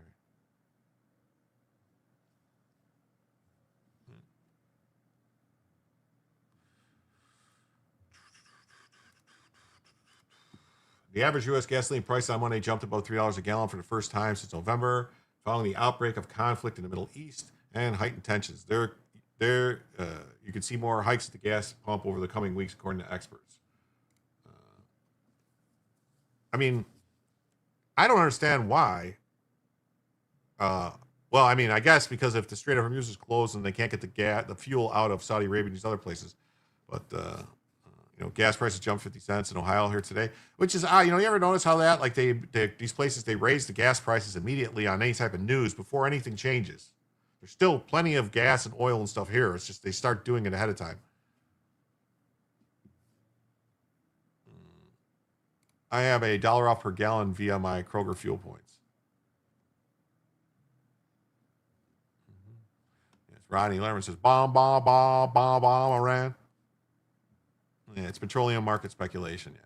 President Trump warned that strikes could last for 4 weeks or so, while the Iranian attacks have broadened to include neighboring countries like the UAE, Kuwait, and Bahrain. I mean, yeah, Senor John, what's up? Great to see you here. It's speculation. California relies on gas tax. That's why they're raising the price of fuel. Yeah. It's also, you got to remember too, like there's a whole bunch of like fracking and other stuff that goes on in the U.S. that they, when the prices get up like above $70, $80 a barrel, it's way more profitable to start pulling oil out of these other things. So there's going to be more production in the U.S. and stuff like that too at the same time. So it's a petrodollar. That's why Iran. Well, yeah. See, here's the thing too. Like this is like also has to do a lot with China, because China was buying oil from Venezuela and oil from Iran, not using U.S. dollars, and the U.S. wants all oil sales. The petrodollar wants all oil sales to be done in U.S. dollars. So anybody using anything, I mean, let's be clear here. The reason I think that Libya got struck, part of the reason was because Muammar Gaddafi was making noise about creating a currency for all of Africa, basically an African currency that they would use and trade their oil, African oil and all that stuff, using those dollars instead of U.S. dollars. So I think that's why that. Back note, the F-14 squadron with the skull and crossbones was the VF-84 Jolly Rogers, made famous in the film Final Countdown and inspiration for the VF-1 fighter in the anime Macross. Yes. Robotech. Glad I filled up already. Yeah.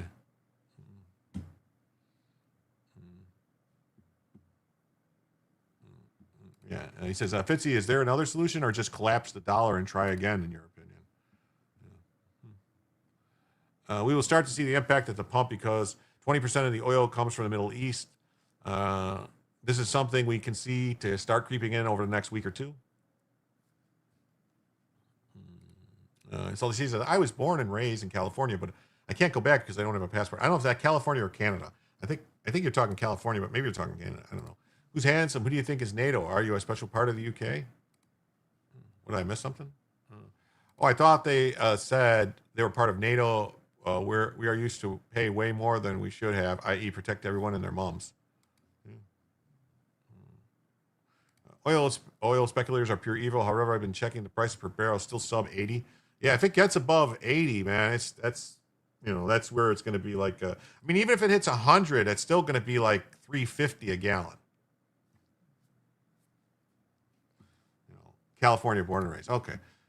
So I mean, there was gas price. There was many a times the oil prices were over $100 a barrel in the 2000s, in 2010. So it happens.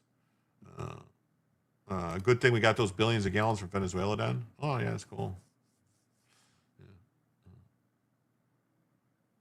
Yeah, I want you guys to remember too that during COVID, when they closed everything down, they were trying to basically give people money to take the oil that was on the ports because the futures and stuff they needed to. They had to get rid of it. They had to get it out of here. Somebody has to take it because the prices were actually zero. It was $0. Just somebody take it. My son is coming home tomorrow from California back to Arizona. Has to pay almost $8 per gallon. Oh my God. Gaddafi said they could control the oil and conquer the world without a bullet, and France and England are the evidence. He was killed for the gold for oil proposal. He was right. Yeah.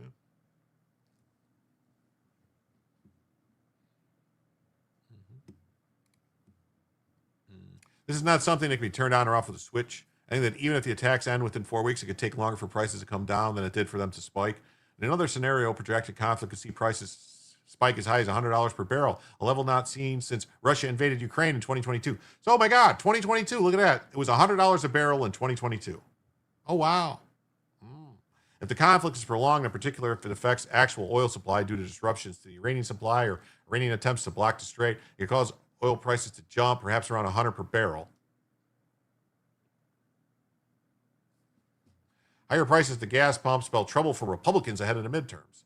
Inflation slowed to 2.1%, the tamest pace since last May, but prices remain stubbornly high on many goods, including groceries, furniture, clothing, according to most recently available consumer price index. Yes, because gas prices, especially diesel prices, really affect the price of everything because then it costs more to transport everything, and almost everything in the United States is moved by truck.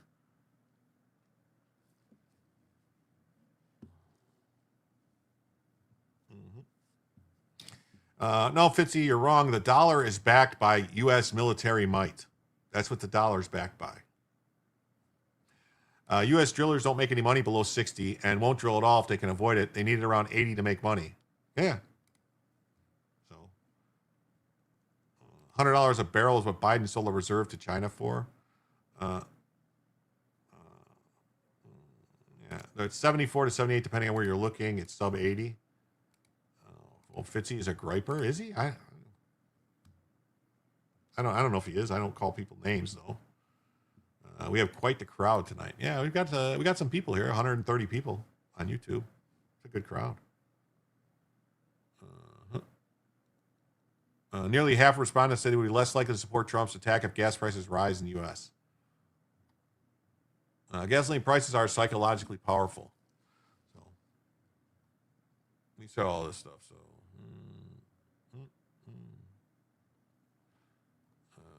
There could be a double whammy effect if Iran continues to hold the strait as a choke point. If we take out all their missiles and prevent them from doing anything and sink their boats, how are they going to shut down the straits? Seems kind of the two things like two things don't they? Jim is almost at 2K. Yeah, I'm approaching 2K. California relies on the fuel tax. Now they want to implement a mileage tax. Yeah. We had a mega tired griper in Joe's ghetto chat last night. He follows Nick Fuentes. That's what they spot all the time. I don't know. It could make their difficult for Americans to get their goods from China and other Eastern countries like apparel, textiles, and stuff.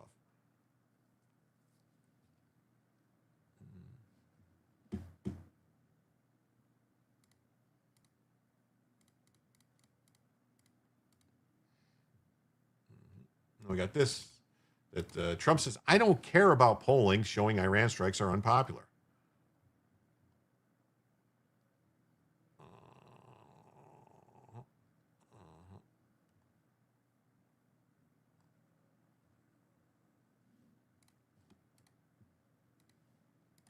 Two days ago, under the direction and direct orders of President Donald J. Trump, the Department of War launched Operation Epic Fury, the most lethal, most complex, and most precise aerial operation in history.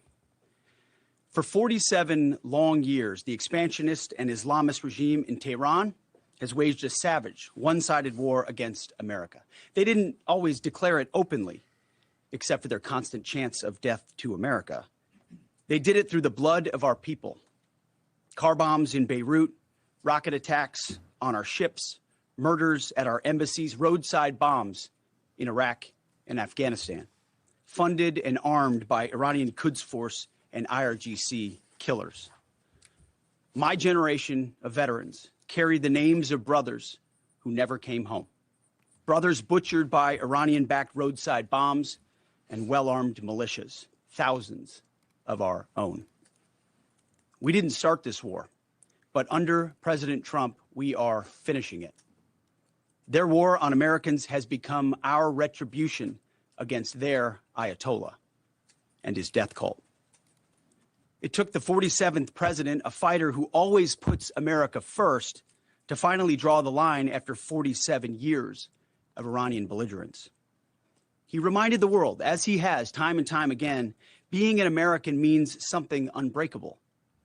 If you kill Americans, if you threaten Americans anywhere on earth, we will hunt you down without apology and without hesitation, and we will kill you. What's wrong with that? I mean, we'll kill you. We will kill you. President Trump dismissed polls showing a low approval among Americans for the U.S. military operation in Iran. saying public sentiment actually reflects otherwise. I think that the polling is very good, but I don't care about the polling. I have to do the right thing. I have to do the right thing. This should have been done a long time ago, President Trump said in an interview. I don't think the polling is low. He told out, look, whether polling is low or not, I think the polling is probably fine, but it's not a question of polling. You cannot let Iran, who's a nation who's been run by crazy people, have a nuclear weapon. Several polls conducted since Saturday's overnight strikes show that a majority of Americans disapprove of military intervention in Iran. 59% of surveyed Americans say they disapprove of the U.S. decision to take military action, while 41% they approved. A separate Reuters poll released Sunday found that only 1 in 4 Americans approve of the strikes. The operation, which has been dubbed Operation Epic Fury, comes as Washington, in coordination with Israel, launched its first strikes on the country on Saturday, killing Iran's supreme leader and a number of other senior Iranian officials. The conflict is now extended, with Iran launching retaliatory strikes against Israel and Gulf states that host U.S. bases, including United Arab Emirates, Kuwait, Saudi Arabia, Qatar, and others. Central Command confirmed a 4th person was killed. 2 more were recovered that were also killed. F. says it's the speculators, not the straight at issue. Almost all the oil through there goes to China and other anti-American locations. Bella and her buddy. Yeah, I think I need better drugs. I'll go pull my head out of my ass. Yes. And then Lurchlinger says, I started an oil field service company at $20 oil and sold it when at $100 per barrel. Well, he made some money then, I hope. The spikes overall because of parking tankers waiting. Yeah. Greg says, dadgummit, lost another fentanyl OD. CNN tried to pronounce Havana on the Willamette. I'm going to watch Con Air to get the song out of my head. He's got the whole world in his hands. He's got the whole wide world in his hands. Man, his hair is turning gray. Yeah. Damn it. Dagnammit. I agree with Bella regarding this whole situation. Let's just sweep it off. Number 91 likes, AK Law Kevin. That'd be great if we could hit 100. Yeah. Who did we lose? Where are Hexes cornrows? Oh, yeah, you saw that, right? Just Google horrible or negative things Iran has done to the United States. I posted on my account.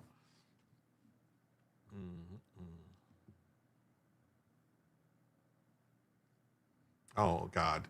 All right, now I'm starting to think you're delusional. China and Russia are just waiting. I would not see surprise for them to pressure on us in a moment of weakness. What the fuck kind of pressure are they going to put? First of all, if China can't do shit if they're not getting oil from Iran or Venezuela, all right? That's like half the oil they got came from Venezuela and Iran, first of all. Second of all, we can't counter China if we're worried about Iran or Venezuela or other shit in the U.S. That's probably the other reason why we're trying to take care of shit in Mexico right now, because we have to have everything straight over here. And in the Middle East, we can't be distracted when China decides to move on Taiwan, which if China takes Taiwan and takes over the 90% of all the advanced semiconductors produced in the world, what does that mean? Iran is long overdue. Long overdue. Hey, what's up, Jacob Castro? Great to see you. Gino was a veteran. That was a fentanyl patch and OD. If I was China, I would take Taiwan right now. Oh, well, they can't take it right now because it's the weather is not right. It's monsoon season, typhoons. Yes, it's 47 years overdue. Yes, it is. This is all about good versus evil. Yes. We could say the sky is blue, and a group will say it's red. They thrive on unbased conspiracy theories. I dub all these assessments as bogus polls. Yes. I was 17 years old when this bullshit started. Hey, Spuds, thank you. 51 Jim tells you membership. Thank you very much. Let's see who got it. It says, Lurchlinger received the gift of membership from Spuds. Lurchlinger. Thank you very much, Spuds. With that means we are now just $54 away from adding a second additional hour to the show. As soon as we hit 2-hour mark and the goal expires on YouTube, I will add the new goal up showing the corrected amount for the second additional hour. Thank you all so much for your wonderful donations. China must be getting hit hard right now with all the oil not flowing their way. Yes. Yeah, that is. Yes. We don't have weakness. That's right. Yes. You heard the man hit the like button. Yeah. I mean, you guys could, at some point in time, just, please hit the like button. Would be nice. Maybe, Yes. Doc, what's up? Great to see you. Evening. I went to double check the price Biden charged China, and it gave no specific amount. I thought that should have been public info. Yeah. Willamette, damn it. It. I already liked it. No problem. Thank you. You're calling it China will try. Okay. Well, I don't think they're ready. Didn't Putin just agree to come back to negotiations after seeing what we did to Iran? Yes. Because here's the thing: a lot of people don't realize. You know who has everything that China wants and needs? They call it their Northern Resource Territory. The Northern Resource Territory. There's a great book written on it. Might want to pick it up and read it sometime. It was called The Bear and the Dragon by Tom Clancy. The prophetic, peace be his name, Tom Clancy, the prophet. China is eyeing Siberia. They want it. They're going to try to take it from Russia. There will be a war between China and Russia when they do. Just saying. They don't want to buy it from Russia. They just want to take it. They don't want to buy oil and gold and everything and precious metals and stuff from Russia. They want to just take it. They have it. It's all written in their doctrine. They want to take it. They think it all belongs to them.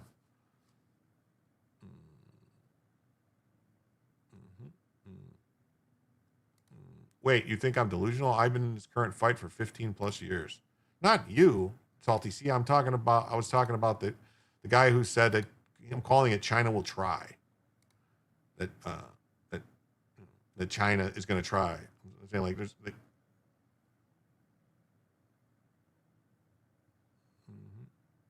reports were $100 a barrel at the time. I wonder where they got that info. Yeah, Mongolian. Yeah, they all think the Mongolians are theirs. A lot of things can still go wrong, but if everything goes right, Trump will hit a grand slam. Yeah. John Kerry did many dealings with China, not known if legal. Yeah, no, so did Biden. 10% for the big guy, remember? I have a family member in China, but I can't ask any of this on the phone or online. Tom Clancy knows too much. Yeah. Will Lamett. My guess is not legit. Yeah. Thanks for clarifying that. China's internals right now are pretty aft. Yeah. Hey, 2 likes away from 100. That's right. Put it up there. Put it on the board. China has plenty of coal through gasification, can produce a lot of LNG. They may want our plastic trash returning into oil via pyrolysis. Yeah. Possible. The problem is they need the oil immediately for shipping. Immediately. Now, this story I saw, and I was like, I don't know. I was like, I don't know about this, all right? Trump won't rule out U.S. troops in Iran, says doesn't care about polling. So I won't rule. I mean, of course, you don't want to ever tell your enemies what you won't do, because then they know what the lines are. So you don't want to ever do that. So I hope that's all this is I saw a weird piece on Chinese girls implanting bone cement in their heads to make them taller and stretching their ears. What? China is going electric as quickly as possible, turning to solar. That's retarded because, it's only sunny less than half the day.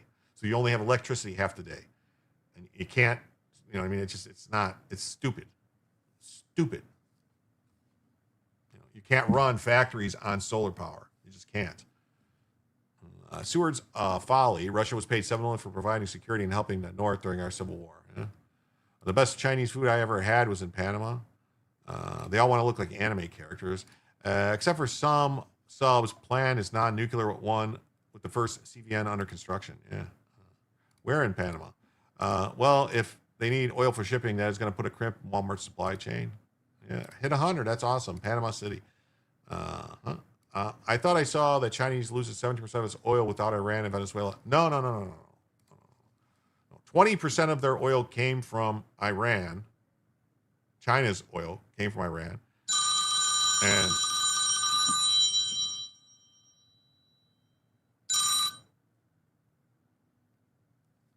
20% of China's oil came from Iran, and I believe like another 17 or 18% came from Venezuela. They're getting some shipped from other places, but that's what it be. Oh my Lord, what's this? What is this? Renee Collins gifted 10. It tells you membership for the March for Membership March. Thank you so much. Let's see who got those. It says, wow. It says Blue Sky received the membership. Space Baby, True Chemo, Kel 9708, 1ST177 Strix, the Real KX2, Sugar Cookie, Rebecam, Rebecca M, maybe. Joe Dolio. Joe Dolio. Wow, received a gift of membership. Thanks, Joe Dolio, for being a subscriber. And Trauma Surgeon. Wow, that's awesome. Thank you so much. Thank you so much. And she says, Jonathan Marcus, good evening all. And she says, is that your grandkids calling, Jim? No. I came late, but with gifts. Yes, thank you so much. And with that, Tactical assessment. Red Chinese victory. Impossible. America will never fall to communist invasion. Communism is the very definition of failure.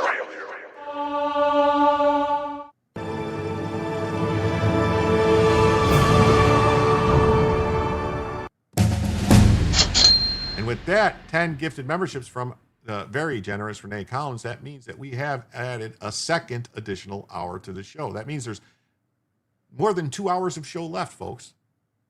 More than 2 hours of show left. Wow. That was $60. So that means that we are now $94 away from a third additional hour of the show. Wow. That is fantastic. We're now just $94 away from a third additional hour of the show. Thank you so much. Congrats to the gifted people. Damn, that ringtone gave me flashbacks to my childhood. I know, that's why I like it, because it reminds me of the hardline landline phones, the old one. Doot, doot, doot, doot, doot. That's what it reminds me of. Panama City, Hurricane Andrew, crazy how it came ashore. Kool-Aid for you. Wow, thank you. Congrats to all the new members. Damn dirty commies. Hey, lucky number 7. What's up? How you doing? Thanks for being here. Hail Joe Dolio. He's our bud. That's right. Yeah, even Bella moved for that. Yeah. What, Bella, what are you doing? Thank you for the gift of membership. Unfortunately, the Pacific Northwest has not gotten the memo. Bella got an itch. Yes, she does. All right. All righty then. I got 6 minutes left on the current goal, but when I reset that, I'm going to have to add 2 hours for the next goal. Wow. President Trump told the New York Post that he would not rule out sending American troops into Iran if they were necessary. Kavian says, oh my gosh, I thought Bella was a photo. I didn't know she was alive. Yes, she's very much alive. Wow, the Purim Purse stream is working out very well. Thank you. I'm not doing a Purim Purse stream. I'm just doing a stream of a stream about another stream.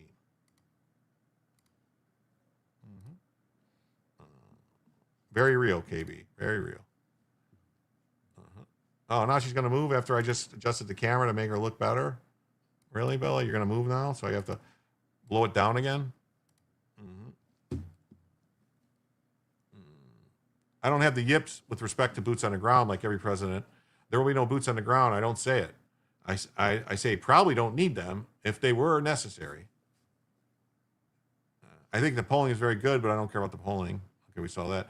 Secretary Hexet told reporters on Monday that he would not place any time limit on military operations, refused to rule out ground operations. This is the most active I've ever seen Bella. And speaking alongside General Dan Kane, chairman of Joint Chiefs, said that it was foolish to lay out a timeline or make statements about boots on the ground. Andy Gorski, great to see you, buddy. Thanks for being here. Did you ever research Jason Steiner, Portland pot shop manager who was robbed? Purim started a few hours ago. I got to catch up.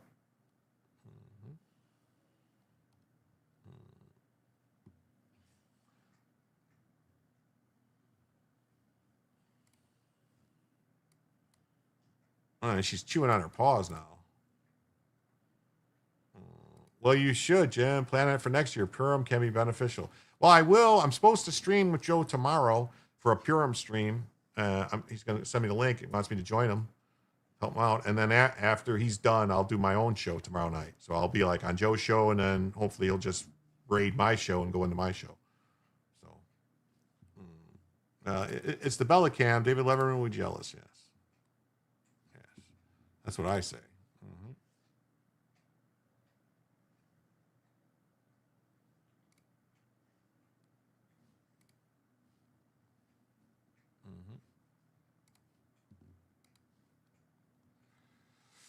Purium. Anyone remember those posters of paintings showing Anna with huge sad eyes? Yeah, that's Bella. Work, work, work for Jim sometimes. That's right. We're not going to go into the exercise of what we will and won't do. Hector said, we're not dumb about it. We don't have to roll in 200,000 people in there and stay for 20 years. Pressed by a reporter telling the Daily Mail that the war could take 4 weeks, Hector said, that's a gotcha type of question. President Trump has all the latitude in the world to talk about how long it may or may not take. 4 weeks, 2 weeks, 6 weeks. It could move up. It could move back. Hector confirmed the 4 U.S. service members had been killed. Kane added that 3 fighter jets have been down in the past 24 hours with no crew fatalities. Israeli official told JNS Monday that the objective of the military operation against Iran is regime change, but U.S. officials have not laid out a clear end state for what they hope to accomplish against Iran. I think they pretty much did. Trump said in his first speech when he talked about it, he said, we're going to decimate them. We're going to take out all their stuff so they can't make war on their own people or their neighbors. And then it's up to the people of Iran to rise up and take back their government. I mean, that's pretty simple to me. I mean, it made sense to me. Maybe I'm just retarded. I don't know. Speaking at the White House, President Trump said the objectives of the operation were clear: destroy the Iranian missile capabilities, annihilating the regime's navy, preventing Iran from developing nuclear weapons, and halting its effort to arm terror organizations. I think that's pretty clear. So he said it projected 4 to 5 weeks. Hey, Laura Blades, great to see you tonight. Thank you for being here. Hexet told reporters on Monday this is not a regime change war, but referred to the Iranian government as the former regime. The following decapitation strikes in the first hours of war that killed Iran's supreme leader, Khamenei, and the other Iranian leaders. Okay. Oh, I'm not a tard. Okay. Good to know. Never know. You got to check sometimes. Look in the mirror. Am I retarded? The defense secretary said the military operation was focused on destroying Iran's offensive capability and preventing the Islamic Republic from acquiring a nuclear weapon. The drunk blue genie strip clip from the Purim celebration. Yeah. Anyone remember Pitiful Pearl? Iran has an ability to project power against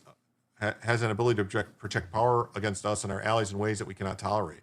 Radical Islamists can't have nuclear bombs, and they can't wield against the world. That they wield against the world. Yes, can't have that. All right, 43 seconds left on a goal. And then I will update it. We totted. We set the terms for this war from start to finish. Our ambitions are not utopian. They are realistic, scoped to our interests and the defense of our people and our allies. I mean, that's pretty clear, right?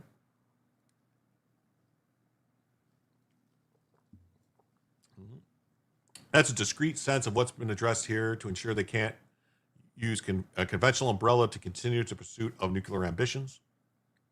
Kane described details of how U.S. forces have surged into the Middle East over the past month and said additional troops were en route to the region. I don't want to talk specifics because that would tip the enemy off. We have more tactical aviation flowing into theater. Just based on the time it took to get it out there, I think we're about where we want it to be in terms of total combat capacity and total combat power. Oh, wow. Wows or wow, wow, wows. All right, now this is stories like, I don't know, man. This stories, I don't know. This is Ladybug Lindsey Graham says, Cuba is next. Cuba is next. During this week's broadcast of the Fox News Channel's Sunday Night in America, Senator Lindsey Ladybug Graham, an outspoken supporter of U.S. military strikes against Iran, approved by President Donald Trump, offered his assessment on what is to come. It's amazing that the artist name for the big-eyed animals was Keanu. Graham, no. Keen. Keen, okay. Not Keanu, Keen, okay. According to the South Carolina Republican U.S. Senator, the communist dictatorship in the island nation of Cuba would be next to go. Brian says, FYI, we don't want Cuba. Cuba would be pretty cool, man. Like, it's got a lot of nice beaches. They got great weather. Graham, trying to continue the long Republican tradition of snagging defeat from the jaws of victory. Tard. Yeah, definite tard. Lindsay's smile, which should scare the fuck out of everybody. Yes, what BB wants Turkey to be next. Well, that's BB's problem, not ours.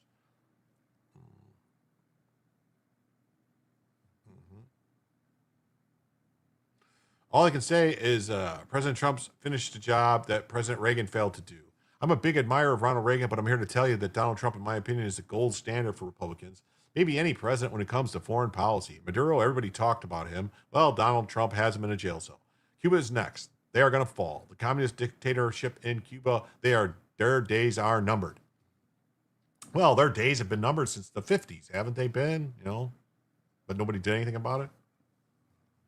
Graham continued, the Iranian regime, the mothership of international terrorism, is about to collapse. The captain of the ship, the Ayatollah, is stone cold dead. All those people around him who helped him perpetuate this terrorism, they're on the run or they're dead. Finish the job. We've lost 3 Americans. God bless those Americans who sacrificed for their country. They died in a noble cause. Yes. Give Lindsay a rifle, and put him on a 24-foot boat with 9 of his best friends that want to go in there and send him into Cuba.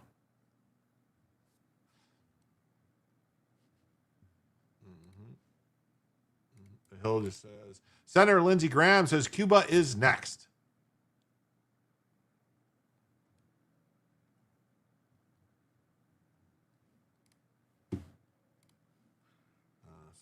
He lauded the strikes as Cuba's next. They're going to follow this communist dictatorship in Cuba. Their days are numbered. Okay, so we saw that. This is just like a report. So the wave of the strikes started Saturday, decimated their navy. Trump encouraged Iranians to use this opening as an opportunity for regime change following the loss of their leader. Iranian officials formed an interim leadership council to govern in Khamenei's absence. The council consists of the Iranian president, Guardian Council, jurist members, Ayatollah Ali Zarafi, and the head of the Iranian judiciary. But I believe Arafi's already dead too. Cuba has been increasingly squeezed by the Trump administration since Nicolas Maduro, the former leader of Venezuela, fell from power. Unfortunately, Graham isn't wrong, but that has been in the works for a while. We used to have Cuba, and that could change the political landscape among Hispanics and influence more red voters. Maybe. Wow, there's an entire line of books and toys about her. Karen says, join the Why Not Club, grow your own, plant trees, raise rope. The economy of Florida would boom if Cuba's next. We won't have enough people for rebuilding jobs over there. Yeah. U.S. fuel embargo has exacerbated the country's economic crisis while worsening food and medicine shortages. A political uncertainty looms over the region. The Cuban government is facing pressure from the Trump administration to cut ties with hostile countries and terrorist groups, including Hezbollah and Hamas. Havana has been pressured with tariffs, with the Trump administration threatening to impose duties on countries that directly or indirectly provide oil to Cuba, according to a January executive order. Could you imagine a free Cuba? The tourism alone, forget the redneck Riviera, the era of the orange Riviera. Oof. Smiley. On Friday, Trump suggested there was an opportunity for a friendly takeover of the island. That's right, he did say that. The Cuban government is talking with us. They're in a big deal of trouble, as you know. They have no money, and they have no anything right now, but they're talking with us, and maybe we'll have a friendly takeover of Cuba. Yeah, almost like in bankruptcy. Take it over, buy it out of default in bankruptcy.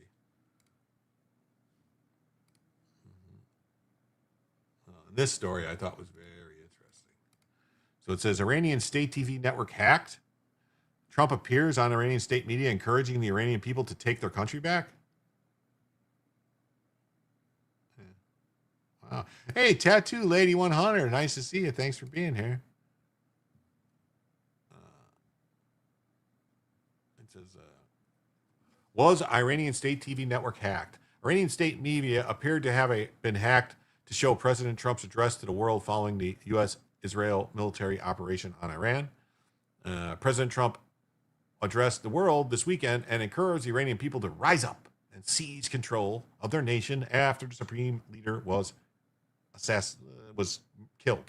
toppled. Earlier Saturday morning, Iran's supreme leader and more than 40 top Iranian leaders were killed in U.S.-Israeli military operations. The U.S. also has sunk 9 Iranian Navy ships. It's now 11. U.S. deployed the B-2 stealth bombers, the Spirit bombers, armed with 2,000-pound bombs that struck Iran's ballistic missile facilities. On Sunday, Iranian state media played a video of Trump encouraging its citizens to rise up and take their country back. Cubans have ingenuity. Lindsay served in the U.S. Air Force Reserves, went to Germany once, served stateside during the Gulf War. I believe he tried to get them to do something and like say he was on active, tried to do something to try and like weasel a service badge or something like that by, even though he was a senator and he's not allowed to go active duty when you're a senator and be sent. He tried to make him do it or something like that to scam a badge. Yeah, let's see here. I forgot to do this, so we're going to do this. I'm going to reset the goal for another 2 hours. So we're going to get 20 super chats, all right, for 2 hours.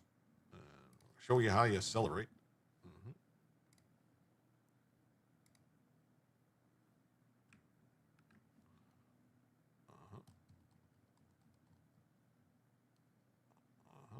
Do this, and we are $94 away from a third additional hour.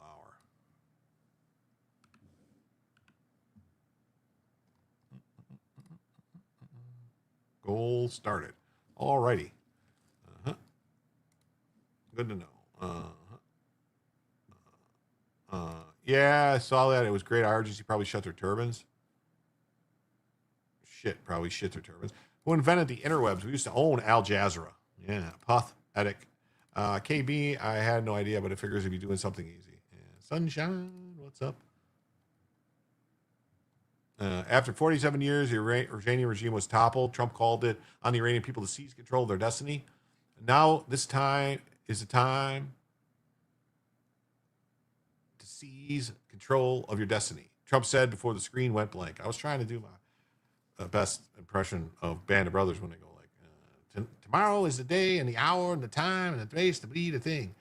Forgot about the lunar eclipse tonight. Yeah, there's supposed to be a blood moon. Jim, let me derail you a bit. There are thousands of people that will miss a paycheck from DHS. Don't let the Dems slide on that. I know the new shiny thing is Iran, but don't let us forget. Yes, I heard they're going to force a vote on that, Joe. I heard that they're trying to force a vote on funding to get them on the record, so that the Democrats have to be on the record voting no, so that if there is some kind of massive terrorist attack or something like that happens, they're going to have to eat it. A Chinese general was giving a speech about America being at war for all but 16 years of existence. They off more of their own than we ever did our enemies. Yeah, they did. I don't think that's accurate though about us being at war for all but 16 years. I really don't. I just don't.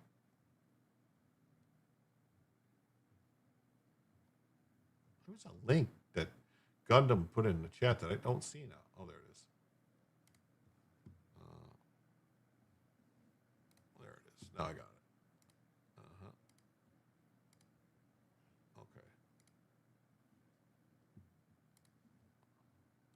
it. Okay. I guess we could play this. This is somebody filming it. They're going to show the person. Yeah, Joe, we can't drop the ball. That's right. It was a Chinese guy. What would you expect? Ice ring around the moon. Yeah. Let's see here. Every man who's taken the blue pill knows this feeling. It's working, but you're not. That's because every ED pill does the same one thing. It pushes blood. One ingredient, one job, and it comes with bad. Is backing you with overwhelming strength. All right, let's go. So this is the actual. Stuff. Supposedly, somebody in Iran filmed this on their TV from Iranian state TV. I'm just going to assume it's not fake. Is backing you with overwhelming strength and devastating force. Now is the time to seize control of your destiny and to unleash the prosperous and glorious future that is close within your reach. This is the moment for action. America is backing you with overwhelming strength and devastating force. Now is the time to seize control of your destiny and to unleash the prosperous and glorious future that is close within your reach. This is the moment for action. Do not let it pass. Wow, that's crazy, right? Iranians around the world are celebrating the fall of Khamenei Islamic regime. A friend sent me this from northern London. Iranians and Israelis celebrating in the streets together. Join us for a big show. Oh, I can't play the music, but yeah, look at them. I don't know. I just see. I'm just gonna say. I see a lot of people wearing kippas on their heads. I don't know. I mean, looks like a lot of Israel. A lot of Jewish people. I mean, they just assume that they're Israeli because they're Jewish. I guess I don't know. So, And this was from this other call, the WLT report. It just says President Trump hacks Iranian TV. We saw that. So, oh yeah. And this is from Gulf News. Just says Iranian TV hacked by Trump, Netanyahu, then blackout. It was a net hack into the local airwaves, not an actual transmission. Okay. I'm not getting myself pregnant. The blue pill, that can make babies in your 50s. Be careful. Okay. Joe says, I have 4 friends at TSA. Can't forget my guys. And Spud says, it's already affecting air travel regarding the shortage of TSA personnel.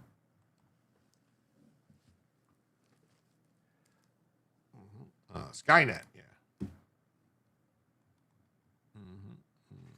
An Iranian TV channel has reportedly been hacked by a pro-U.S., pro-Israel cyber attackers amidst the ongoing conflict with Iran. It features a 36-second video clip on an Iranian television channel, suddenly interrupted by a split-screen broadcast.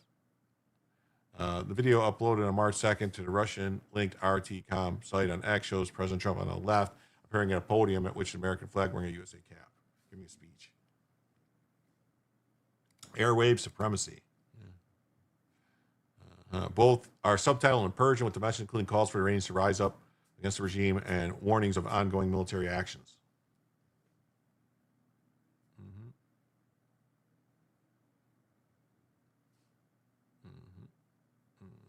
RT.com notes footage is unverified source from pro-Israeli activist Aviva Klampus and commentator Dom Lucre.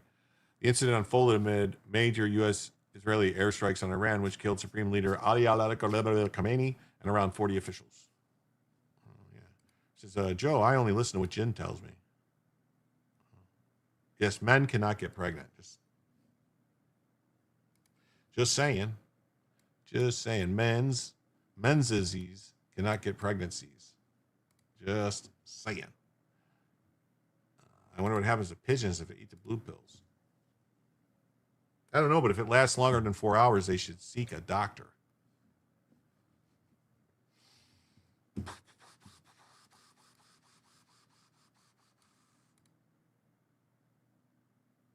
Okay. All right. Let's do this one.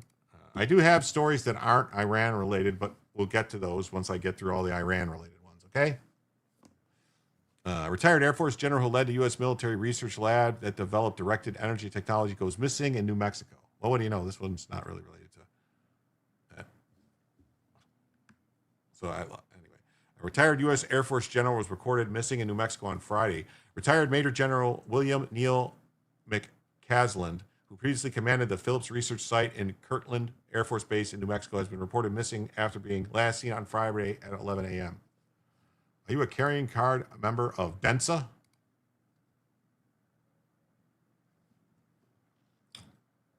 The research site at Kirtland Air Force Base is notable for its research into advanced space and directed energy weapons technology. According to the Marxists, you can get pregnant as long as you identify as a birthing person. Okay.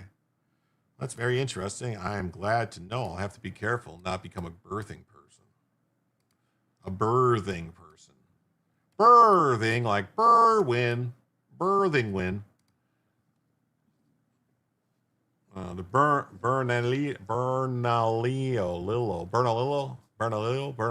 whatever it is, which is leading the search for McCasland, issued a silver alert for his disappearance. So this could just be a guy that wandered off because he has like dementia or something. Really, silver alert. So the county has issued a silver alert for retired Major General Neal McCasland, a longtime leader at Kirtland and a former commander of the Phillips Research Site. He was last seen near Quail Run Court, northeast in whatever. So in Albuquerque, he took a left turn in Albuquerque. Officials say they do not know what he was wearing or in which direction he may have traveled. The sheriff's office has issued a silver alert due to his medical issues. Law enforcement is concerned for his safety. No Purim stream. McCasland was a longtime leader at Kirtland Air Force Base in New Mexico and previously commanded Kirtland's research site and Air Force Research Lab. He pulled a Judge Crater. So they're looking for him, and he traveled unknown direction. He's only 68 years old. I mean, although 60, I mean, he could have it, early onset dementia or something like that, I guess. There's something strange about New Mexico. I've been through there many times. There's something wrong with New Mexico.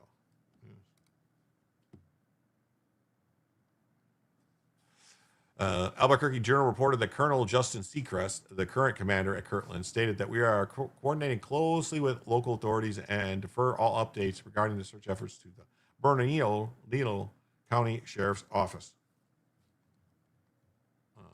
Mick Klosnen, who holds a Master's of Science in Aeronautic Engineering from MIT and a Doctor of Philosophy and Astronautical Engineering, joined the Air Force in 1979 and served for 34 years.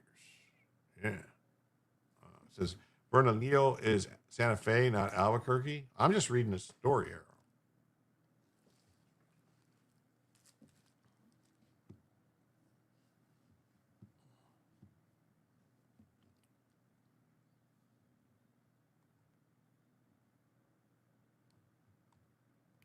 So that's a strange story. Says Trump says U.S. strikes on Iran are about to kick into even higher gear. Even higher gear. The big ones is coming.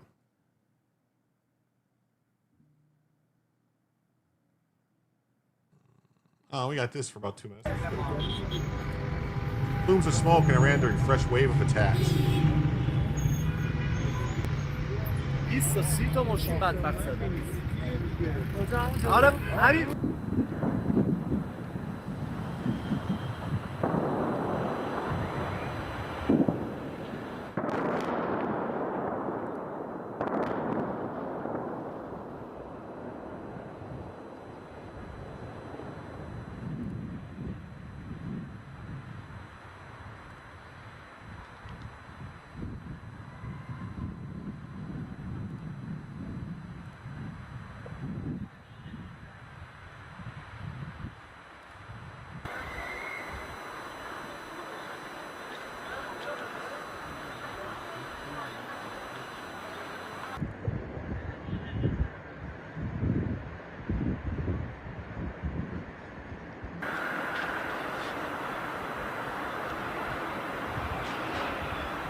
Giddy. Lucky number 7 says Mega Gear. Make Iran great again, Gear. Yeah. 2 a.m. driving to Roswell, Children of the Sun. Can't be good for the environment. Wow, the architecture.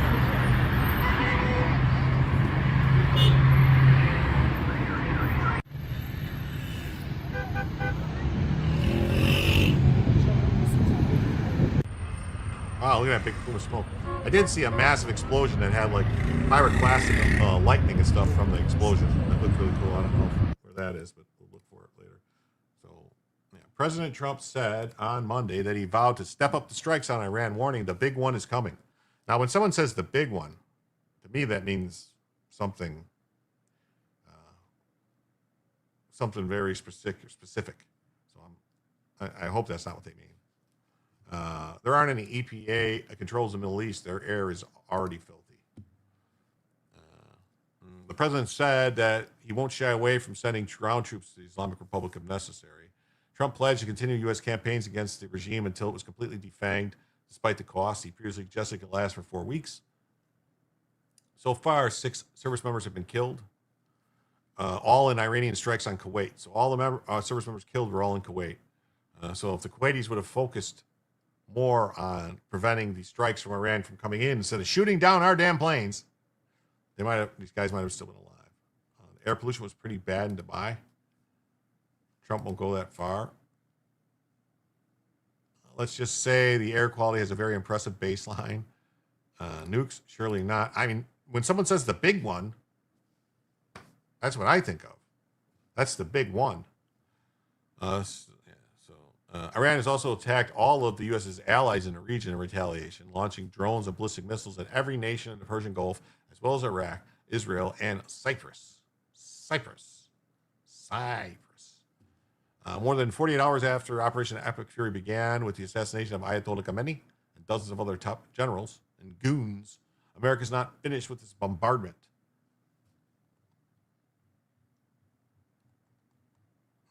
We're knocking the crap out of them, Trump told a cable TV anchor.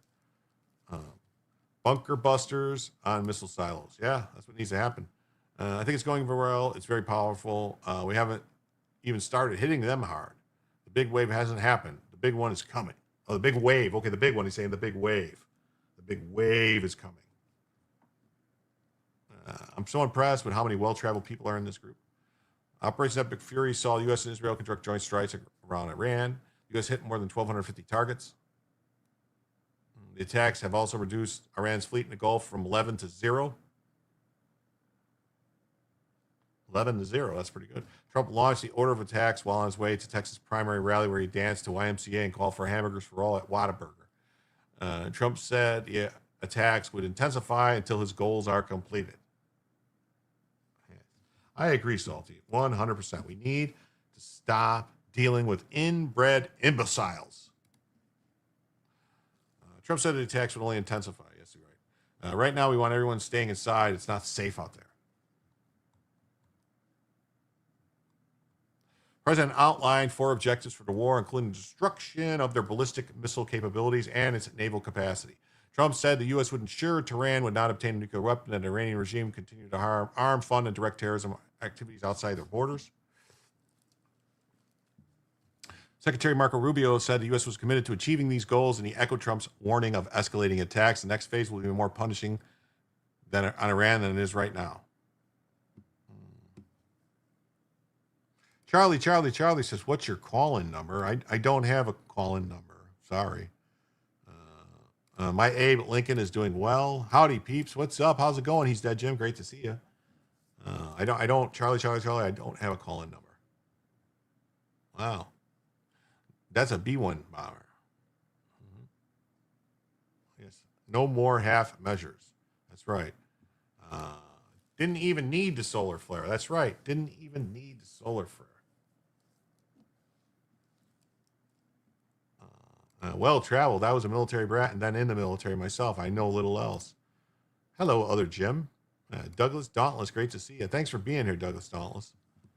Along with the missile strikes, Trump told the Post that he was still open to sending troops to Iran, depending on how the situation unfolds, with the president noting that the U.S. was way ahead of schedule. I will say I saw an amphibious ship that was loading, getting ready to ship out.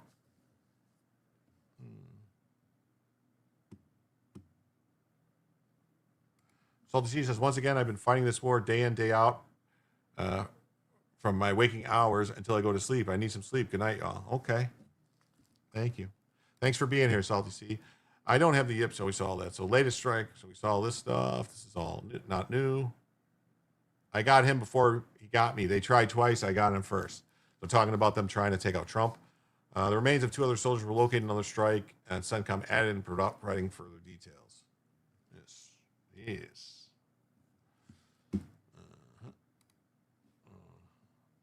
Newsweek Newsmax says Trump, the big wave with the war in Iran is yet to come. Sorry, I had to hit the cough button.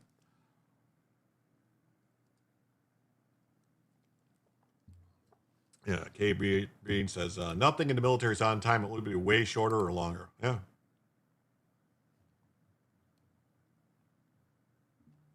The big wave is yet to come. We're knocking the crap out of them. We haven't even started hitting him hard. Well, that's what Trump is saying.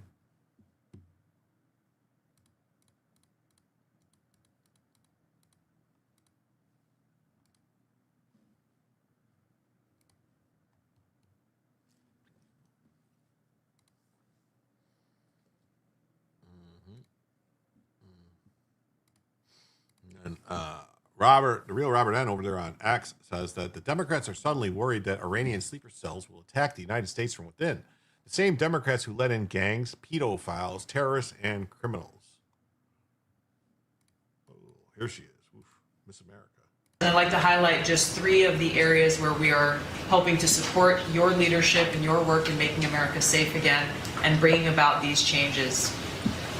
First of all, because of your designation of cartels as foreign terrorist organizations, I took immediate action with our National Counterterrorism Center to prioritize their focus on those terrorists and gang members who are trying to enter our country, through legal or illegal means, and to seek out those who already are here in our country because of the Biden administration's 4 years of open borders.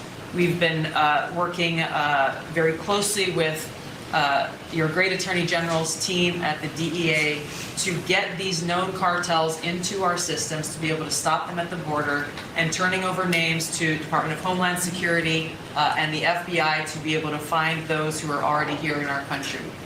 Just the other day, we found 700 alien terrorists who have ties to MS-13, Tren de Aragua, and the Sinaloa cartel. Just yesterday, our NCTC identified almost 600 individuals with ties to other terrorists who came through our borders illegally, claimed asylum, and under the Biden administration were paroled here within our borders. Wow, look at that. Paroled here within our borders. That's crazy, right? Yeah. Oh, look, another one of our precious illegal voters. The man who was just arrested for bringing a knife on a Charlotte, North Carolina bus and stabbing a man and getting back on the bus. Look at this. This guy, Mika Reagan. Look at this. Oh, look at all these arrests. Wow. Charlie Hebdo terrorists who murdered 12 people for insulting the religious peace were born in Western soil. We haven't learned anything. Yes, we haven't learned anything. U.S.-based terror sleeper cells could be ramping up after the attack on Iran. Beep, bop, boop. Yep.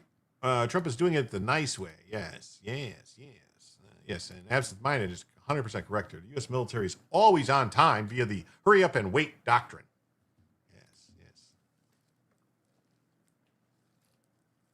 Yes. Biden's 20 campaign said, "Come on, all asylum seekers, drug cartel coyotes," while Trump warned us about caravans invasions. Fuck my son, recipes for fentanyl, lace marijuana. Yes. Fuck him. Fuck Biden. Piece of shit. So we're on high alert.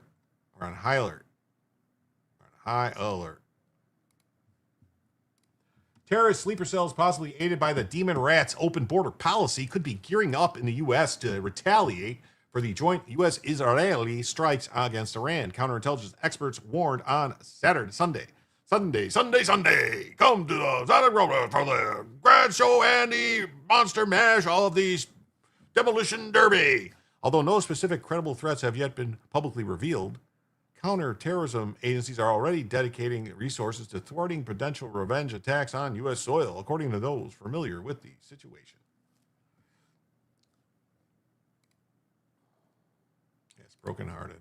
Yes, time to repeal all gun laws. Experts warn. Yes. If there's ever going to be a Hezbollah cell or Hamas cell act in the United States in a violent way, it's now, says Chris Swecker, former special assistant FBI director. Swecker, remember Agent Swecker from that Boondock Saints movie? Everyone see Boondock Saints? This guy's name was Agent Swecker. You from the Chicago area, Jim? Yes. Born and raised in Chicago. 40 some odd years of my life spent in Chicago. No, actually, no. 30 some years. I did leave before I was 40. Last summer, customs and what we okay, no wait, if there's ever going to be an attack, yeah. What we know is we have cells here. We also know that there are lone sympathizers, many of whom have come out of these protest groups, claiming the open borders policies of the Biden administration were a gift for would-be terrorists seeking to infiltrate the U.S. Yes, the classics, Boondock Saints. Yes, great movie. Fantastic movie. Last summer, Customs and Border Protection warned about the increased possibility of terrorist sleeper cells when more than 700 Iranian nationals were allowed to remain in the U.S. after crossing the border illegally in the past 4 years. 700 Iranian nationals crossed the border illegally, and Biden let them stay.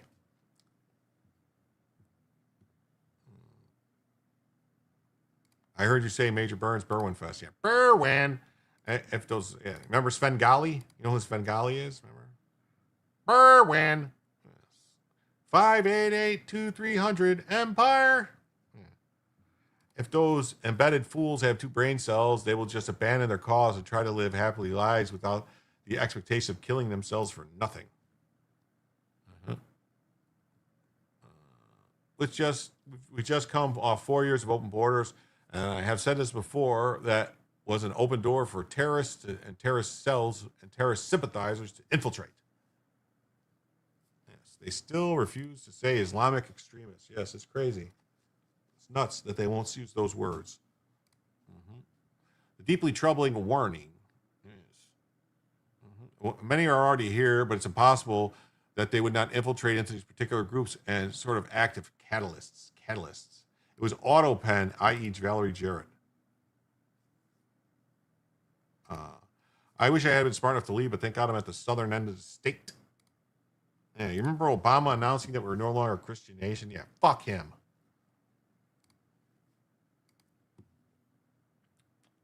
The deeply troubling warning comes at the start of Operation Epic Fury, a U.S.-Israeli military campaign launched Saturday, took out multiple senior Iranian military officials and leadership. They killed the longtime supreme leader, Ali Khamenei. Wow, look at it. Oh, is this one of them? Is this one of the guys?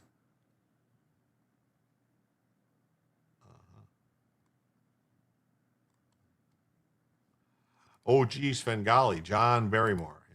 Yeah. FBI Director Kash Patel said Saturday that the U.S. counterterrorism and intelligence agents were placed on high alert. High alert. As the campaign kicked off. Last night, I instructed our counterterrorism and intelligence teams to be on high alert and mobilize all assisting security assets needed, Patel wrote on X. He said teams nationwide are working 24/7 as always to address and disrupt any potential threats on U.S. soil. Pam Ramson, strange, I live in the Bible Belt.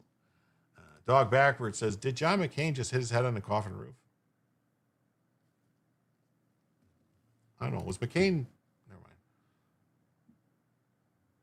The guy looks an awful lot like Bernie Sanders.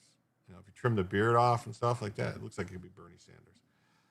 Just like the Somali situation in Minnesota, we can't let non-Americans become the majority. That's right.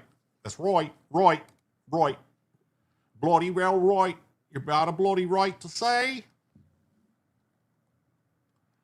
While the military handles force protection overseas, the FBI remains at the forefront of deterring attacks here at home. And they will continue to have our we will continue to have our team work around the clock to protect Americans. Yes, Lamau Jihad Bernie. Homeland Security Kristi Noem said she's in direct coordination with our federal law enforcement partners as we continue to closely monitor and thwart any potential threats on the homeland. Law enforcement sources told the Post on Sunday's bloodbath at the Buford's Backyard Beer Garden in Austin early Sunday was an act of vengeance over the U.S. attack on Iran. You know, I mean, the guy had a property of Allah shirt and an Iranian flag on underneath it. That would kind of say that's what he was trying to say. But, you know, they always like to say, let's not jump to conclusions if it's not a white person. You know, if it's a white person, they'll jump to all the conclusions in the world. He was a white supremacist. Why? Because he was white. Like, oh, is that really it?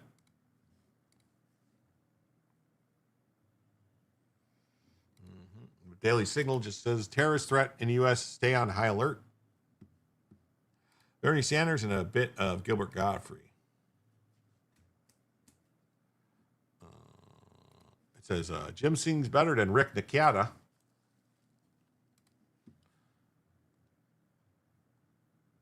Chief concern following the launch is Iranian-backed terrorist cells in the United States, security experts warn.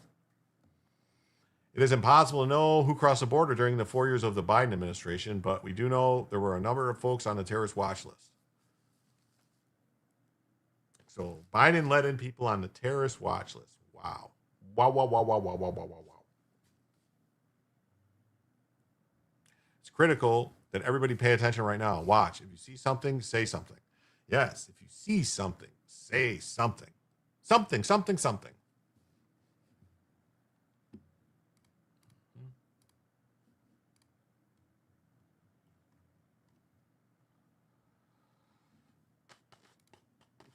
Former FBI official warns of possible Iranian sleeper cell attacks on American soil. Oh, yeah. So Swecker, Agent Swecker. We got a cornered animal here, and if we're going to see attacks in the United States, this would be the catalyst for that. It's a tinderbox. You got leadership. You got no leadership. Got the leadership in Iran. State of desperation. I see Jim on my screen. Should I support that? No, don't report me. Bernie and Turtle are so old that they have rock formations named after them. Yeah. Yes. Yes. Sleeper cells may have been previously deterred by the threat of U.S. retaliation, but can now feel they have little to lose following the strikes. He says the intelligence community needs to be on their toes and mind their P's and Q's. Swecker led the FBI Charlotte, North Carolina office from 1999 to 2004 and said that during that time, he encountered these cells. Well, what was done about it when he encountered those cells?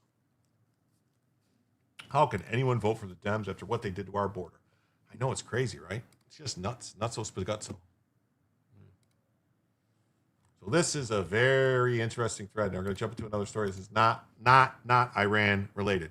I have to grab a drink. 1 second.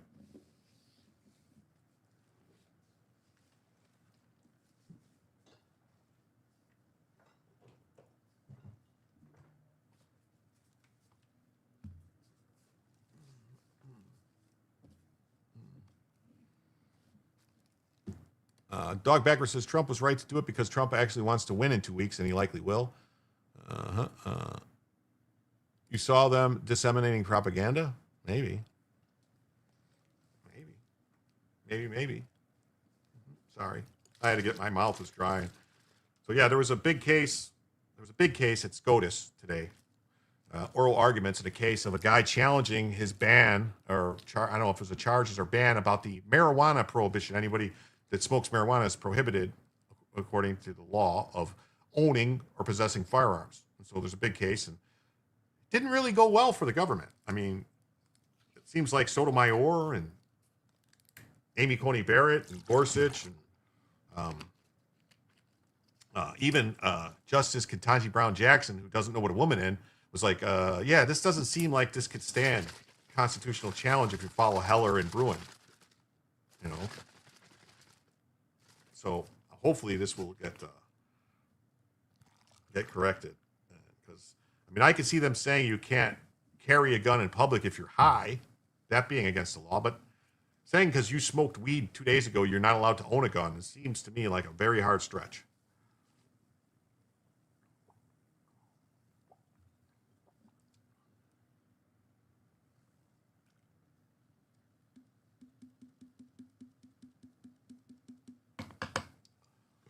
What does it say? Tell Brian hello. Why does he only have 5 peeps in his chat? What are you talking about? Who is Brian? I'm confused. Damn it, I dropped the cap. Where'd it go?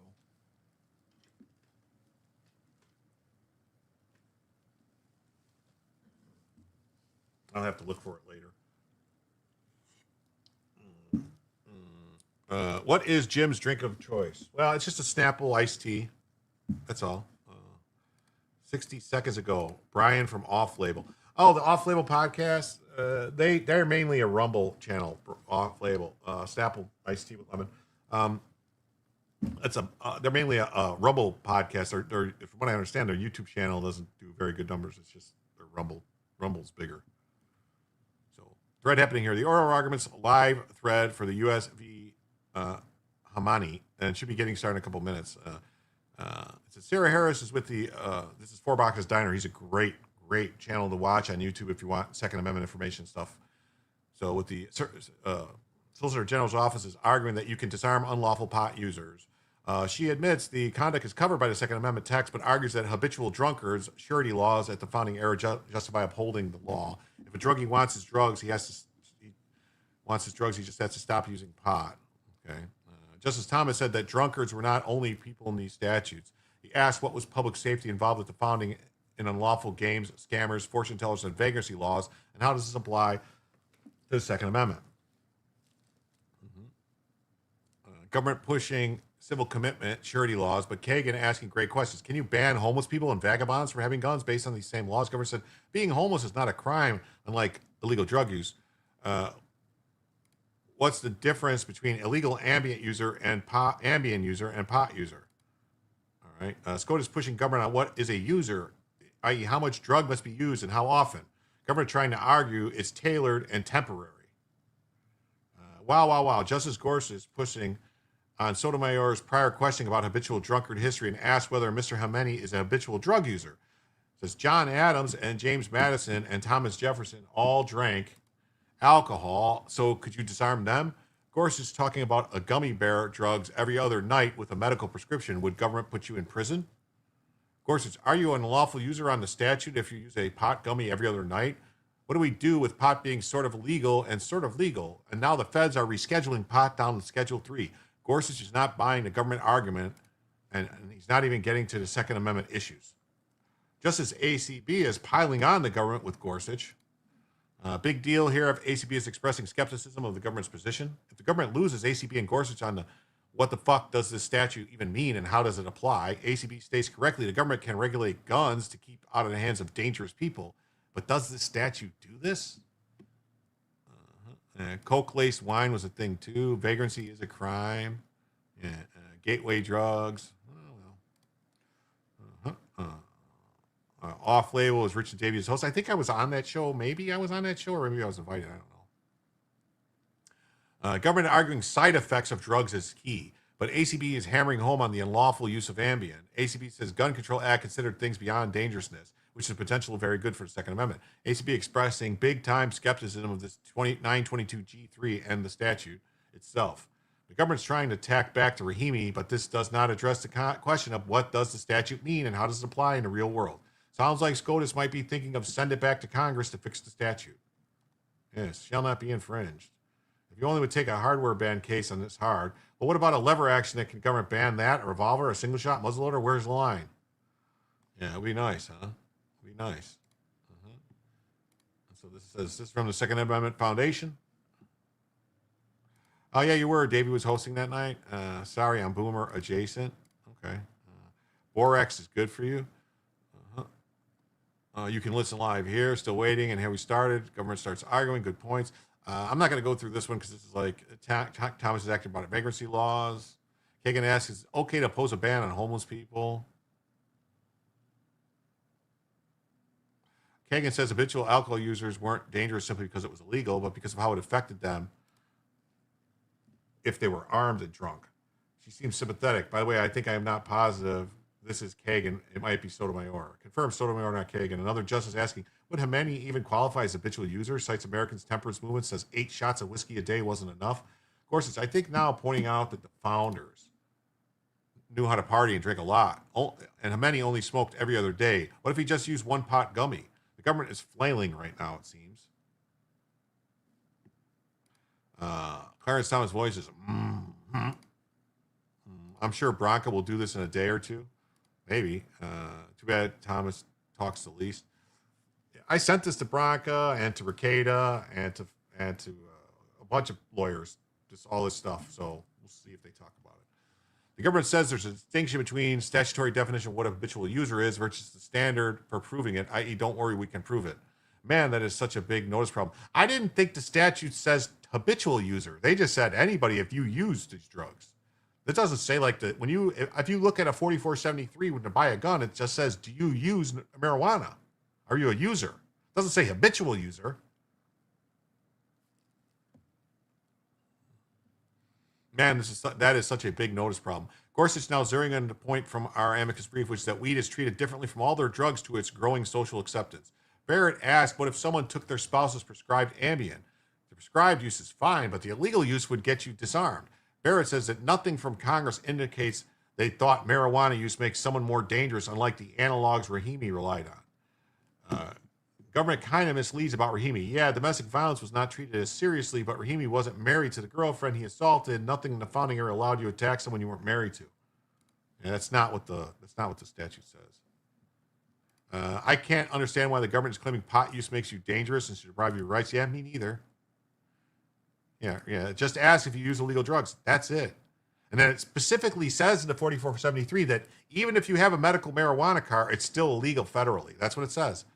It depends on what use means. I only care about 3 creator lawyers, Nick, Joe, and Bronca. Everyone else I find it interesting as I find it interesting at the time. Yeah. If the government's position is unlawful use Ambien, am I dangerous? Government tries to dodge. Barrett pins them down. Government says basically just relies on Congress. But then why do we even have a Second Amendment if we should just rely on Congress's judgment? Exactly. What if I get a secondhand high off a dirty hippie? Fucking hippies. Kavanaugh, I think, asks, are all scheduled drugs ground for disarmament or just Schedule 1? Government says all, but if court doesn't like that, then sure, just Schedule 1 is fine. See, this is a problem. They're changing, well, it'll just be Schedule 1. Well, pot's been reclassified to Schedule 3 now, so then what? Jackson seems to be adopting Thomas's dissent from Rahimi. This is strange. Jackson, taking a stunning founding area only tack, asks, where are the founding area analogs for disarming people who occasionally use drugs as opposed to just drunkards? Thomas asks if anabolic steroids would be grounds for disarmament. Government says basically yes. Thomas is worried because he plans to bulk up. Alito mentions most illegal drugs today didn't exist back then. That's a fucking lie, Alito. They've been smoking opium for 1,000 years. They've been smoking hemp. The U.S., the peace pipe, you fucking liar. They were smoking the peace pipe. George Washington grew weed, man. Alito notes alcohol is much more tied into our history and culture. This is such a fucking, I can't believe Alito is this illiterate about the founding. Also applies as applied challenges to each drug isn't feasible. Unfortunately, he seems more sympathetic to the government's approach. Yeah, Alito might actually side with the government and say that because Alito is like a, while the Chinese keep getting smarter, we fight for the right to get fucked up. It's a winning combination. Yeah. What about nitrous from the dentist? I don't know. Sotomayor says the government thinks it can disarm someone who takes a stick of marijuana at a party who left their gun at home. Confirmed, Sotomayor's parents did an excellent job making sure their daughter never dabbled in any drug use. Justice asks what's the difference between public order laws, which remove drunkards from the street, versus actual protection from danger. Government says habitual drunkard laws were about fears of drunk people doing dangerous things. Again, I can't help but emphasize that the government's analogical position isn't that only drunkards could be disarmed, but anyone who drank regularly, even if it wasn't a problem. Gorsuch says since the government's backup position is that Schedule 1 and 2 at a minimum should be grounds for disarmament, Gorsuch reminds our government is currently rescheduling it, so why is this the test case? It could be Schedule 3 soon. Government says it was illegal at the time, lull. Gorsuch reiterates it was an odd case to choose. Kavanaugh asked government to elaborate on the difference between illegal drugs and alcohol for the purposes of Bruin. Government says they are a higher risk, and also there's notice because you know it's illegal. The obvious question here that isn't being asked, could you disarm someone if they drank during Prohibition? Kavanaugh asks about the mens rea. What did the defendant need to know? The government says you have to know that you're using an illegal drug. Don't you need to know the definition of habitual? But that seems crazy. Where is the exact line? Once a month, a week, a year, a day? Kavanaugh asks, could you prohibit habitual user from owning a car? Government says probably not. I think audio jarbled for me from owning it. That's wild. So you can take a constitutional right, but not a car. Barrett says she agrees dangerous people can be disarmed, but is someone using a Robitussin, Adderall, really at risk of violence? Adderall is even Schedule 2. What if a college student uses their classmates' Ritalin? Are they dangerous and able to be disarmed? Barrett says dangerousness to people besides the user just isn't the reason for drug scheduling. Maybe some other law could restrict marijuana based on such findings, but this one didn't. Barrett asks, why would as-applied challenges to each individual drug as opposed to each defendant be unworkable?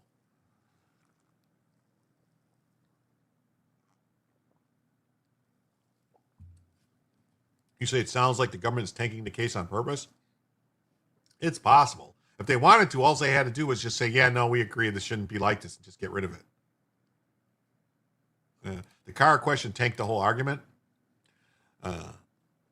So a person who uses Robitussin, not sure how that's spelled, can't sue as applied. Government insists that would gut Rahimi. Fine by me, but I don't think that's true. Jackson back to bashing Bruin and saying she wants to return to interest balancing. I can see her ruling for Khamenei as a way to bash Bruin, actually. So claiming that because weed can be detected by a blood test a week later, but alcohol can't, you are effectively intoxicated by the test by default. They also say low levels of alcohol are fine. Yeah. It's crazy, like the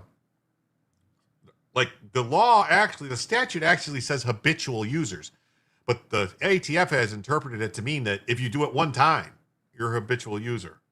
It's fucking crazy. Jackson actually makes a good point. Government's position, just listen to Congress's judgment, is just interest balancing. Jackson getting frustrated saying that when they compare drunkards at the founding to every other day marijuana users, they are just defining habitual differently. Jackson's now complaining that the government is contradicting itself from the Wolford analysis. She hates Bruin, but she's right that the government is taking very different approaches in the two cases. Aaron Murphy is now up finally. Says a statute is hopelessly vague, but even if it isn't, it violates the Second Amendment. Only historical tradition offers historical drunkard laws, not habitual drinkers who weren't drunkards. That was the main thrust of our amicus brief, too. Murphy says maybe you can disarm addicts based on drunkard analogs, but not non-addicts. Roberts asked Murphy if her argument applies to any drug. PCP. Murphy says the principle is that addiction is the problem. If the government wants to say that a particular substance is so addictive that any use is dangerous, they have to justify that under Bruin. I don't get this argument from Alito and now Roberts that it would be a problem to litigate every individual drug. The courts are loaded with disputes, but litigating a dangerousness of a couple dozen drugs is too much. Come on. Yes, the only interest the government should have is protecting our rights. Driving is a privilege. Owning a gun is a constitutional right. That's right. That's right. I always use my privilege while heavily constitutional. Yeah. Kagan asked, what if Congress rewrote the law and banned gun possession from particular drugs based on dangerousness? Imagine a long-lasting hallucinogen. If you used it once every 2 weeks, could you be disarmed? Murphy says no, because the principle from drunkard laws is you are dangerous even when not currently intoxicated due to your addictive propensity. Murphy argues that deferring to Congress is just abandoning Bruin. Sotomayor notes that even if we could defer to Congress, Congress has not even made a determination that the Controlled Substances Act means every drug on there makes you dangerous to be armed. That's right. Jackson zeroes in on that and asks Murphy to confirm that Bruin forbids relying on modern congressional judgments. Again, she wants to bash Bruin, but it may work in our favor in this case. Kavanaugh asked if the definition of an addict being a habitual user is enough to line up with the historical drunkard's law. Murphy says yes, mostly, but Khamenei isn't an addict. Yes. Senior colloquium, decriminalization of marijuana, panacea, or Pandora's box. Yeah. The only argument is criminals don't obey the law. Yeah. Reefer madness. Yeah, reefer madness. Barrett is going to do ayahuasca later. Murphy notes categorical dangerousness is easy for some drugs like heroin or meth, which are highly addictive, very similar to drunkard laws. So basically, though I don't agree, like if somebody is a current user of heroin, like addicted to heroin, using it every day, they probably should be disarmed, maybe. I don't know. But doesn't heroin just make people fall asleep? I don't know. Well, marijuana would be a very tough one. Barrett seems satisfied with that approach. Roberts or Alito says that what if different courts reach different results? That's called a circuit split, and the court deals with them all the time, including this case. Court just says all we know from the record is Khamenei uses some marijuana a few times a week. Why isn't that enough to say whatever else may be true, that's not a habitual drug user? Murphy says they'd take that narrow win. Murphy says that even if we were doing means end scrutiny and giving government deference, this category is overbroad. Jackson seems to agree. I expect a concurrence from Jackson on these grounds, bashing Bruin, but agreeing Khamenei wins even under the old tiered scrutiny approach she prefers. Murphy says if government wants to declare that particular use of a certain drug in a certain quantity is dangerous and grounds for disarmament akin to drunkard laws, they can do so, but this law doesn't even claim to do that. Not recapping this whole chain of questions, but suffice it to say that Alito is really not on our side in this case. Alito mocks skies falling predictions after Bruin, Heller, etc., but says 922G is actually important for public safety. Murphy responds that there are very few prosecutions under G3. Most are under G1. Kagan says, basically, can we ban drug possession for some drug site unseen because they are so dangerous to use while armed, but distinguish a drug like marijuana? Murphy says habitual drunkard laws cover that. They didn't require you to be intoxicated all the time, but you being around guns is dangerous due to your addiction. Using a hyper-dangerous drug is similar enough. Kavanaugh asks about the use versus addiction. Can someone be a habitual user without endangering public morals? Because that's the old silly language the law uses. Murphy says the terminology is weird, but yes, many habitual users aren't dangerous. I have seen many functional drunks in my life. Are they drunkards? I don't know. They function. I wouldn't want someone on shrooms using a firearm. Yes, that's the thing. Somebody on shrooms using a firearm. But if they're not on the shrooms, if they just did shrooms 2 months ago, should they be disarmed today? That's the law is doing that right now. Oh, you did shrooms in December. You can no longer own a gun. I would refer you to Tombstone, where Curly Bill was high and shot the sheriff. Yes, he was high on opium. The Volstead Act. Is habitual weed hyper dangerous, violent? I doubt it. government backup and says no actual habitual users are all dangerous. The government now desperately urging the court to leave 922G3 alone because it would be hard for the government to defend it against as-applied challenges. Arguments done. Hope you all enjoyed the read. So that's the Second Amendment Foundation. There is one more person who goes over and talks about a bunch of this stuff, looks at it, and then there's a couple stories about it. So this is Hannah Hill from the National Association for Gun Rights, NAGGR. She's with the naggers. This woman is a nagger. Yeah, so tune in here. So she just says, the Third Circuit is not Congress, noting that one out of context quoting down the road, because the government is saying that an individual determination of dangerous is impossible. I don't know why. Where's the rest of this? It seems like that cut in. Yeah, maybe just certain demographics should be banned. Yeah, what if they said, well, like, because what they're saying is there's, like their theory falls apart if say only 50% of habitual marijuana users are violent, which I don't think 50% are, but even if that was the case, they couldn't ban everybody because of 50%. You would need it to be like a 95%. You need it to be like a small, like it's got to be tiny to put everybody in the same class. Because otherwise you could say that an entire demographic, because 50% of all murders are committed by this tiny, small demographic, maybe they should all be banned. Just saying.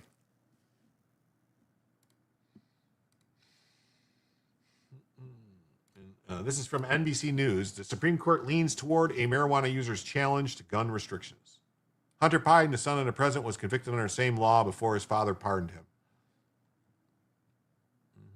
Supreme Court on Monday appeared sympathetic to a marijuana user's challenge. The gun right advocates argue the law follows afoul of the Constitution's Second Amendment, which protects the right to bear arms. Based on oral arguments, it appears that a majority of the court could rule in favor of the Texas-based Alan Daniel Khamenei, an alleged regular user of marijuana who had a handgun in his home in the Dallas area when he was searched by the FBI in 2022. The ruling could be limited in scope based on concern that prosecutors could not show Khamenei's use of marijuana made him a danger to society.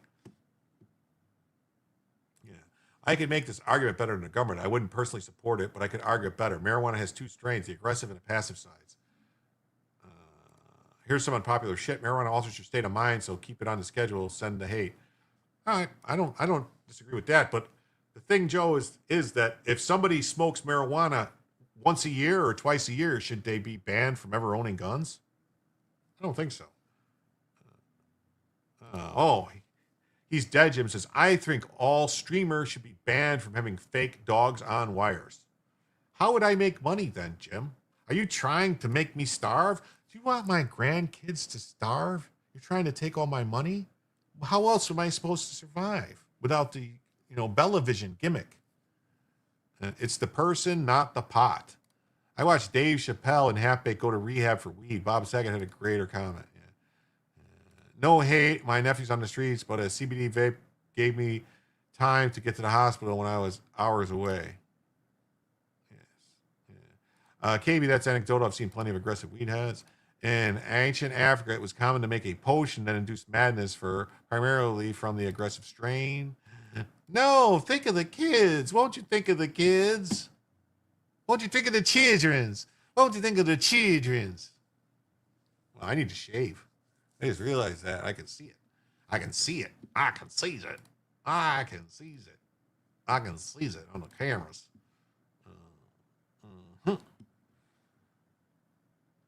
The case puts a spotlight on the Trump administration's messaging on gun rights. Although the Justice Department is defending the law in court to the annoyance of the Second Amendment advocates, it has, in other cases, backed challenges to firearm restrictions. Hunter Biden, the son of the former president, was convicted under the same law in June 24 before being pardoned by his father. The Supreme Court has a 6-3 conservative majority and often backs gun rights, but notably in a 2022 ruling for the first time, reorganized the right to bear arms outside the home. Recognized the right. The right was always there. No one that smokes marijuana while sitting their ass at home should lose their 2A, but if you're driving, that's a different story. Okay, so we agree. The fact is they just found pot in this guy's house. That's it. And they found a gun, and so they charged him. They would need to ban alcohol, too, justifying weed bans via any statistical data for aberrant behavior. That's right. In my opinion, alcohol makes people way more violent than fucking weed. That's just my opinion. The decision spurred a new wave of challenges. The Supreme Court appeared to take a step back 2 years later when it upheld a federal law that prohibits people subject to domestic violence or restraining orders from possessing firearms. Yes. The 2022 ruling set a new test for Second Amendment restrictions that requires a court to look at the history and tradition of gun regulations during the founding era to determine whether they are lawful now.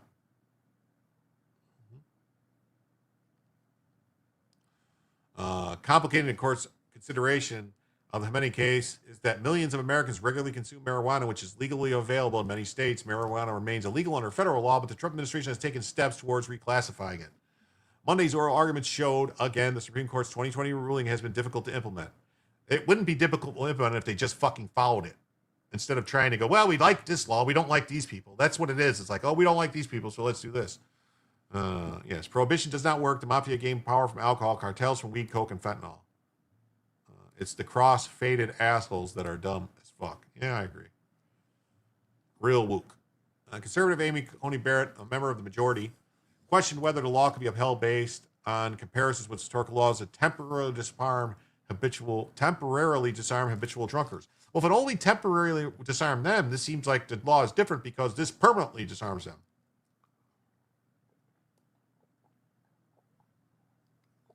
Yeah. Yeah, they would have to disarm a lot of cops as hell for alcohol. Think about how many cops are in AA, how many cops are like addicted, are drunks. Yet every mass shooter seems to be on antidepressants. Yeah, they did. Twinkie eating potheads. Weed psychosis is on the rise as they keep increasing concentration in plants and super concentration in gummies and stuff. I don't disagree with you. But I will say the law should be specific. If you are high, if you are under the influence of, honestly, if you're drunk, like if you're too drunk to drive a car, should you be able to handle a gun? I don't know. Kevin says, I booked people into jail for 7 years straight. I did it for a living. I dealt with way more drunken high people than you ever could in a lifetime. Okay. The Twinkie defense is genius. Like other justices, she noted that just because some of a drug are illegal under federal law does not mean it renders a user dangerous. She cited, for example, someone who takes a sleeping aid, Ambien, or an anti-anxiety drug, Xanax, without having a prescription, which is illegal. Mass formation psychosis seems to be the illness of today. Yes, the illness of today, the illness of tomorrow. Guns don't kill people, people kill people. Let's get small. Is it the government's position that if I unlawfully use Ambien or unlawfully use Xanax, that I become dangerous? What is the government's evidence that using marijuana a couple times a week makes someone dangerous? In response, Harris said that when it classifies drugs under federal law, the government takes into account various factors, including potential for abuse, and it's concluded that marijuana and other drugs have particularly mind-altering effects on the body that can create a serious hazard for firearm use. I don't buy that one bit. Well, yeah, no, except for that one SIG model that just happens to go off all the time, it does kind of kill people sometimes, maybe. Funny chat, maybe. He cited drinking habits of the various... hold on a second. Conservative Justice Neil Gorsuch, another member of the 2022 majority, also probed Harris on the comparisons with habitual drunkards, noting that during the founding era, the bar was high to meet such a description. He cited drinking habits of the various founding fathers. John Adams took a tankard of hard cider with his breakfast every day. James Madison reportedly drank a pint of whiskey every day. Thomas Jefferson said he wasn't much of an alcohol user. He only had 3 or 4 glasses of wine a night. To be tactical, guns don't kill people. Physics kill people. Okay, you're right. Physics and chemistry. He wondered whether Khamenei would even count as a habitual user of marijuana because he only used it a few days a week. At least one justice who dissented in 2022 case, liberal Sonia Sotomayor, the wise Latina, appeared sympathetic to the arguments. Again, focused on the habitual drunkard laws, she noted that they focused not just on intoxication, but also on how unregulated alcohol use could affect people's lives more broadly.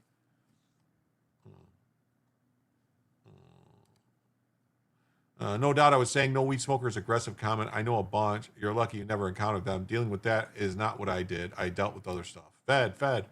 All the definitions around habitual alcoholics centered around not merely taking the drug, but the potential effects it had on you because you couldn't control it and would continue to use it. I found myself in a cop bar one day a long time ago. It was insane. Cops drink, dude, a lot. Then she added, it's very different from people who use marijuana occasionally, potentially not even in the same location as their firearms. Chief Justice John Roberts was one of a handful of justices who questioned the practical impact of limiting the ruling, that it would open the door to defendants to challenge their prosecutions under a law on a drug-by-drug basis. Spoken like a true dictator, Judge Soto. Such a ruling takes a fairly cavalier approach to the necessary consideration of the expertise and judges we leave to Congress and the executive branch. Not if it violates the fucking Constitution, you don't there, John Roberts. Not if it violates the Constitution. Both he and Sam Alito in the 2022 majority appear to have reservations about ruling in Khamenei's favor.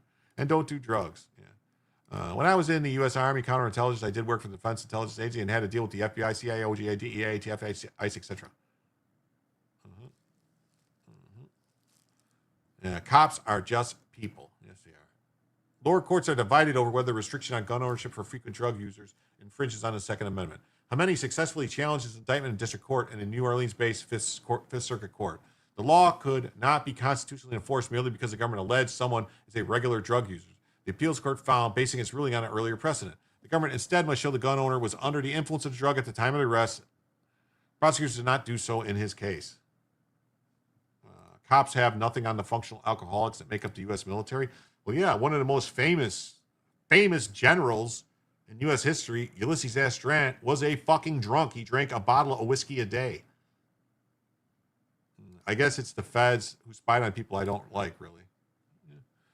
He's a dual citizen of the United States and Pakistan, was already under FBI scrutiny when he was arrested. Solicitor General John Sauer said in court papers, the government has asserted that many of his family have ties with Iranian entities hostile to the United States, although he's faced no specific charges related to those links. A handgun, marijuana, and cocaine were found when the FBI searched his home.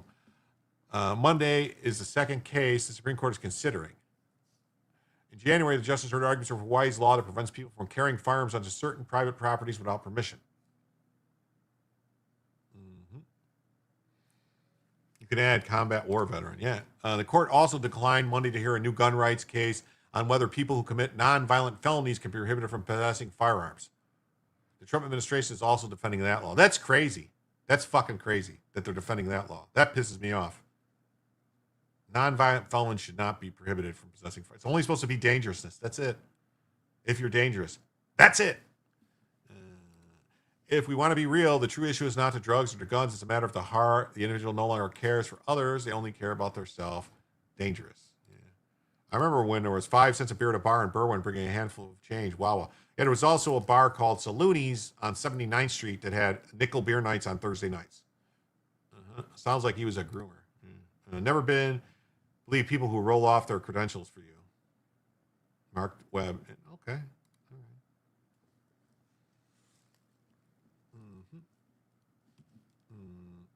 Not a user, just in possession with abusive relationships with women. Yeah.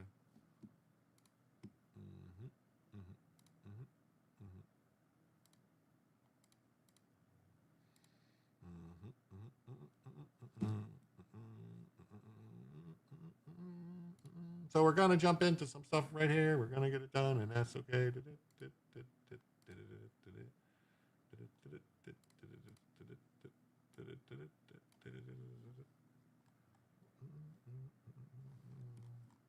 Oh, shit.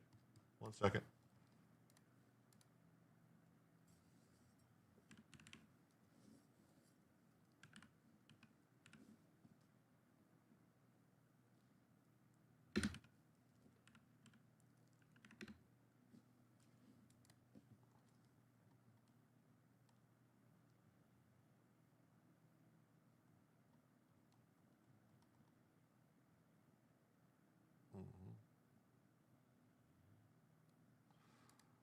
We're going to get into a little bit before I hit the bookmarks I have saved up. I said Army and DIA. Was a guy in that case by chance a truck driver? I hate Pam Bondi. Early Iraq War, 2 years, Kuwait, Iraq, Qatar. Fucking Bondi. Verification not possible. Not a user, just in possession.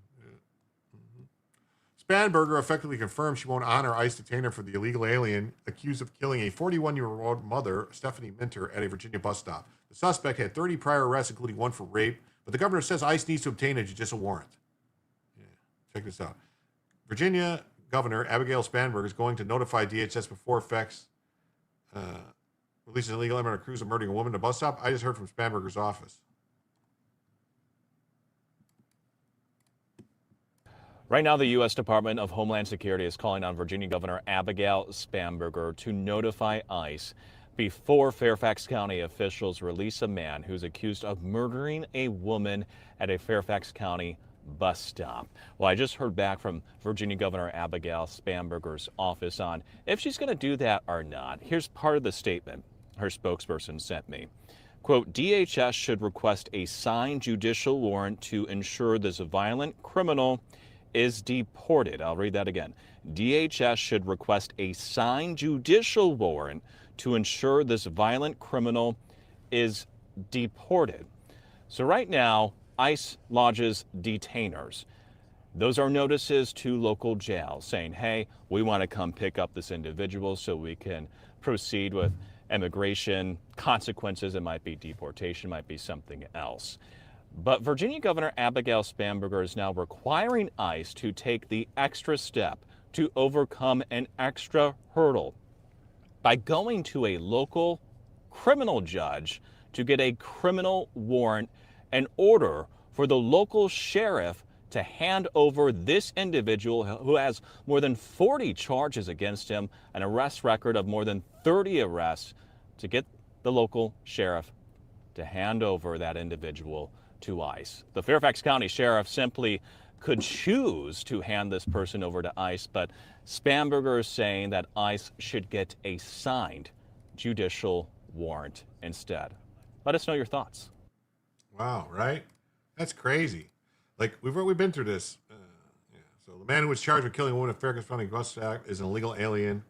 DHS is calling on Virginia Governor Abigail Spanberger to ensure that Fairfax County Sheriff cooperates with ICE and hands over the man who has a lengthy criminal history of more than 30 arrests. Spanberger recently ended a state law enforcement cooperation with ICE. Steve Descano dropped violent charges against the man before he allegedly stabbed a Frederick woman on a bus stop. Yes, our country has been invaded by stupid.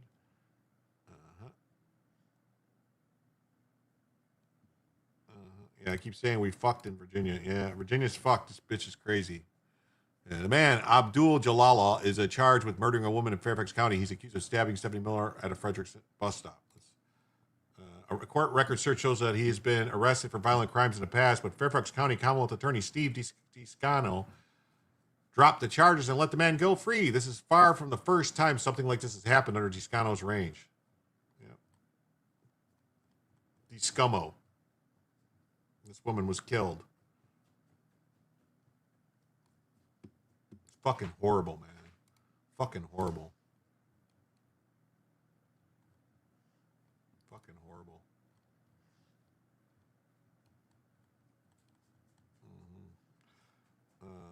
Could have been prevented. The domestic of Stephanie was found dead at a local bus stop. An illegal alien from Sierra Leone has been arrested. He was ordered deported in 2020. The legal had 30 prior arrests, most of them since 2018. Some of the arrests were for rape, a conviction for stabbing a 73-year-old man with a knife that broke off on the victim, assault, drug possession, identity theft, trespassing, larceny, petty larceny, pickpocketing, firing a weapon, contributing to the delinquency of a minor. Most of the charges were dropped by the Fairfax County attorney. Stephanie can be the best described as a happy, jolly individual filled with love and adoration for her loved ones. I've been in light, dark places. I mean, this is just fucked, man. It's just fucked. We got this. Last month, Ione Ansolioli was arrested for financial card theft, identity theft, unauthorized use of a motor vehicle. Romanian citizens had immigration detainer holds, and both are now in custody of DHS. They have multiple IDs from multiple countries and debit cards with different names. Defendants attempt to rent a car with a fraudulent ID and cars have been able to do so in other states. They release a murderer. Yeah, they just drop the charges and let them go. That's what they do, and that's what they do. That's what they do. And then you got Gavin Newsom. You got all these Democrat governors are pardoning convicted criminals, murderers, rapists, because they're illegal aliens. Because if we pardon them, then they can't deport them. They want the fucking criminals to stay. These are the demon rats. They are fucking demons. They are demons and rats. Demon rats. They were thought to be part of a trafficking agreement marked as huge flight risks. Yeah. Send them to the... Yeah. Dallas County, Texas. Daniel Guerrero Ruiz was arrested for arson. He's a detainer hold. Oh, look, a white male. Oh, look at this nice white male. Daniel Guerrero Ruiz. In February, ICE arrested at least 3 violent illegals from West African nation of Sierra Leone, all of whom have been charged with horrific crimes on U.S. soils: rape, murder, assault. Islam is the dominant religion in Sierra Leone. Today, a Muslim migrant from the nearby Senegal gunned down innocent Americans in Austin, Texas, while wearing a sweatshirt reading "the property of Allah," according to authorities. Are any of them here? Huh.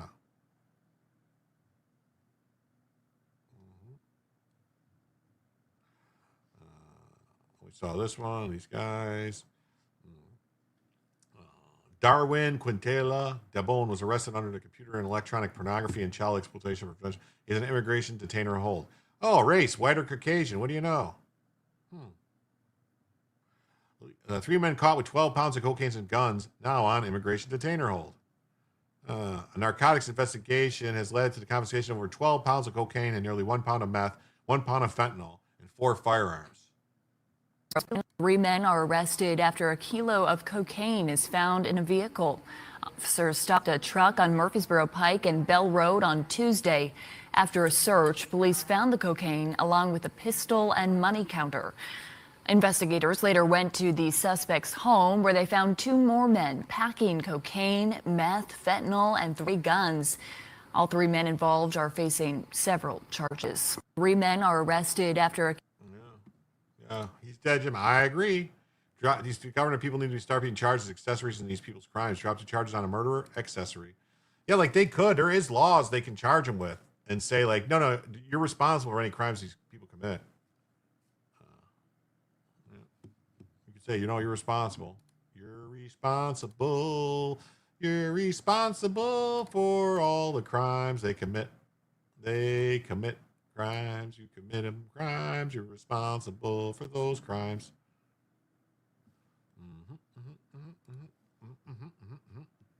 A white Caucasian equals stunning and brave. Yes, right. We'll go back and look at this real quick. Just pull this up. So 4 guns. They've all been charged with various weapon charges. All 3 have detainer holds.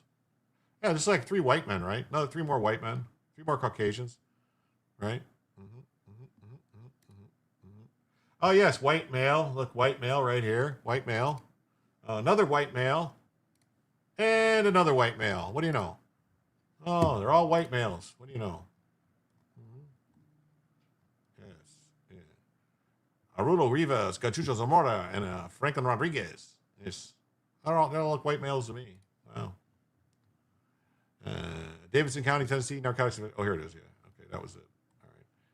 Seminole County, Florida yesterday, this was March 1st, Edwin Amaya Reyes was arrested after a crash that left a motorcyclist hospitalized in critical condition. He has an immigration detainer hold along with charges related to the crash. Jim, are you a rapper? No. Why? You think I should be?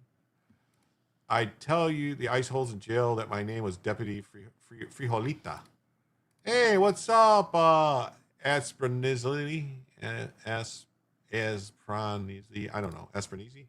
Yo, what's up? Radio rhythm, boom the bass, sounds in the street, turn it up and cut, it vibrates the concrete. Yo, jam, playing through the hood, my voice on the Kenwood. This is the house show, hurricane tempo, motivate the bass, create momentum. White Night's the one you hear, playing bass in your ear, keep it moving as the crowd says.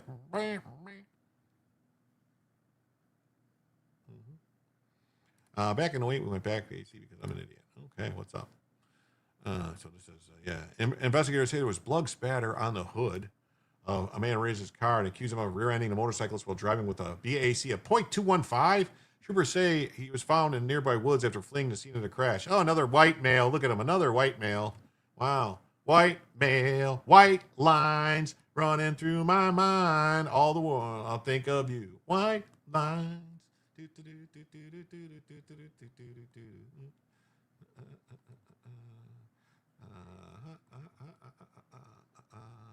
Heaver Martin Mancota Zalena was arrested for solicitation of a child by computer. He is an immigration detainer hold. He's accused of soliciting a child he believes to be a 15-year-old. Wow. Jim can sing. How was your day? My day was great. My day was great. I love these agenda-free, TV-inspired streams. I'm so sick of Steve Lookner acting like he rocks owner shit, but still not thug. This is a real stream. Also, I like the colors on your shirt, and I appreciate that you're old, but have a nice head of hair. Well, thank you, Sailor. Sailor Curse Rides again. Thank you very much. I do my best. Yes, the whites are doing it again. The whites are doing it again. Damn it. So you are a rapper. Well, I dabbled. I dabbled in it. I dabbled in it.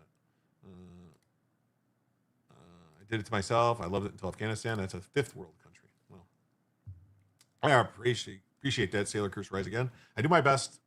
I do my best. So let's see.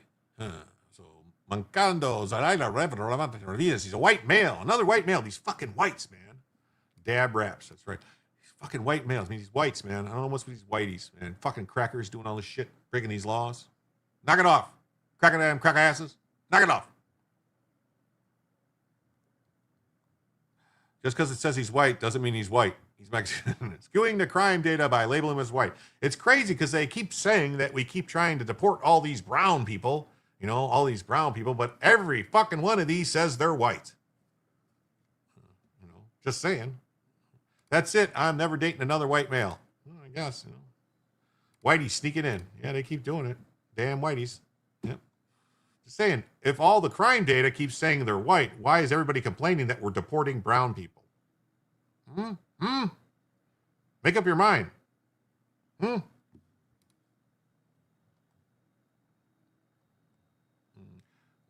do they keep showing the same one? This guy's white too, by the way. See? Simone, I'm white. S.A. Salt Lake City, Utah. Illegal alien Christian has been indicted for securities fraud, wire fraud, money laundering, and illegal reentry.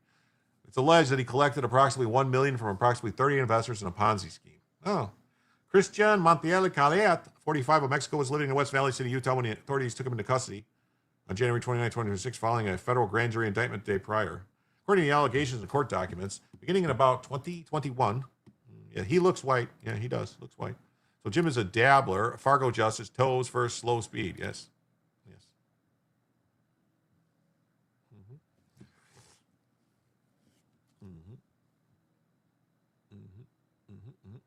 Yeah, he would lie to investors promising 100% returns in 12 months when, in fact, he did not generate returns as represented. Yes. According to ICE, he is in the United States illegally and previously removed in March of 2006.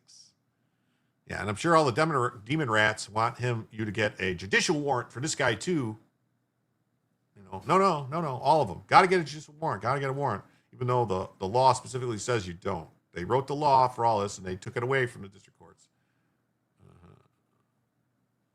So Fresno County, Edgar A. Rivas was arrested for carrying a loaded firearm, not registered owner, loaded firearm in a park, and more. He has an immigration detainer hold.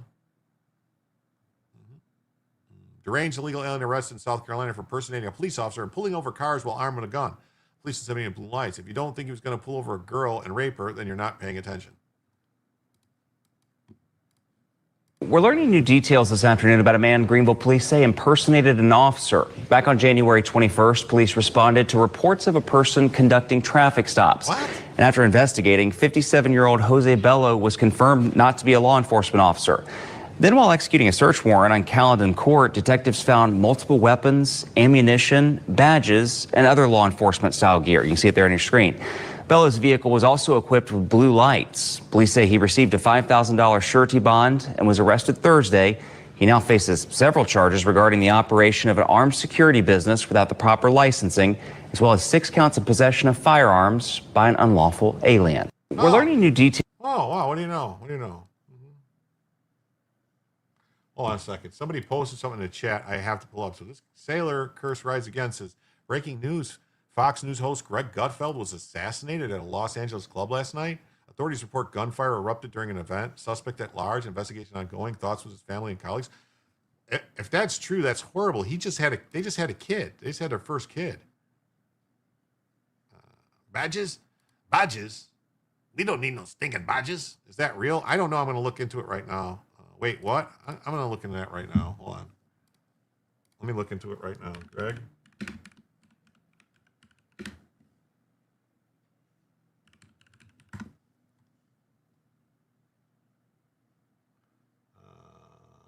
It says, no, Greg Gutfeld is not dead. He's a television host, political commentator.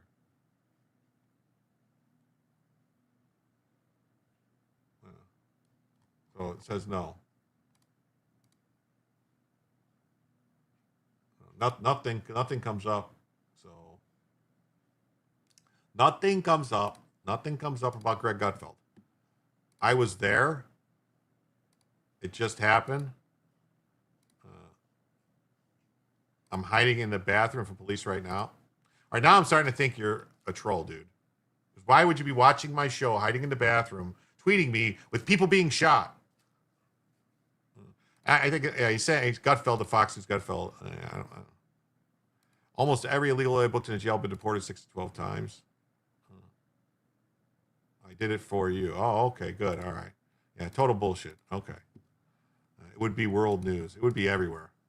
And plus, Greg Gutfeld doesn't go to L.A. He's in New York with his wife and kids. Or wife and child, I should say. So this person, Oscar Suarez Nabor, was arrested for sexual battery as immigration detainer hold. He's accused of removing the pants and underwear of a 20-year-old who was mentally incapacitated. What do we think? What do we think it's going to be? Is it going to be a number 1, white, or a number 2, white? White male, another one. Well, you know. Suarez, Nabor, Oscar. They give them different names each time. Yeah. What do you know? We need this illegal alien in our community more than his next victim, Steve Discano. Yeah, dropped the charges. Look at this is the charges. Dropped a rape in 2018. 2023 stabbing dropped. Another stabbing drop. This is this guy, man. Thoughts on Nicolas Maduro? You're talking about the Nicolas Maduro that is currently in federal prison. I think he was a brutal commie Marxist dictator that Venezuela should be much better without. I hope Venezuela is able to turn it around. They were a very prosperous, almost first world country prior to the takeover by what the fuck was his name? I'm sorry, his name is blanking on me. The guy before Maduro. Chavez, by Hugo Chavez. Before Chavez, they were, before the takeover, and they basically, hyperinflation, all this other crap. So, well, maybe it'll turn around. I don't know. If he's guilty of the crimes he's accused of, he should go. He should go to prison for it, and they're going to charge him. And they're going to see what's happening. Supposedly, he's laying, a cartel. So, okay, let's see this. This is that story about that stabbing. Let's see. New details about the man accused of stabbing a woman to death along Richmond Highway in Fairfax County. Court documents show that Abdul Jallah has been charged with multiple stabbings, assaults, and a rape, but he served very little time behind bars. Now he's charged with murder. Northern Virginia Bureau Chief Julie Carey has a closer look at the challenge in taking his previous cases to trial. Yeah, First responders arriving at a Richmond Highway bus stop, finding the victim of a stabbing. Female unresponsive. There seems to be a cut. She's not breathing. Unresponsive. There's blood all over her. 41-year-old Stephanie Minter died from her injuries. Her family just posting this obituary describing her as, quote, a beam of light in dark places. Charged in her killing, 32-year-old Abdul Jallo, already well known to police and prosecutors. Court records show the unhoused man had a reputation for violence, an alleged rape in 2018, then a series of 4 alleged stabbings, and more recently, before the alleged murder, 2 alleged assaults. But only once was Jallo convicted and sent to prison. In February of 2023, he stabbed a 73-year-old man so forcefully the blade broke off the knife. He pleaded guilty to malicious wounding and was sentenced to serve 2 years with 5 years of time suspended. Then Monday night, another stabbing. Police say it's at least the 5th tied to Jallo, and this time a woman was dead. Virginia's former attorney general on social media blasting what he called catch and release policies. But a spokeswoman for the Commonwealth's Attorney's Office says many of the cases were difficult to prosecute, writing, Unfortunately, the defendant in this case also had a history of selecting victims with no fixed address. In multiple cases, we were unable to move forward with prosecution because victims could not be located or contacted despite considerable effort from our police department to bring them to court. That's bullshit. But records show police had identified locations or contact information for some victims.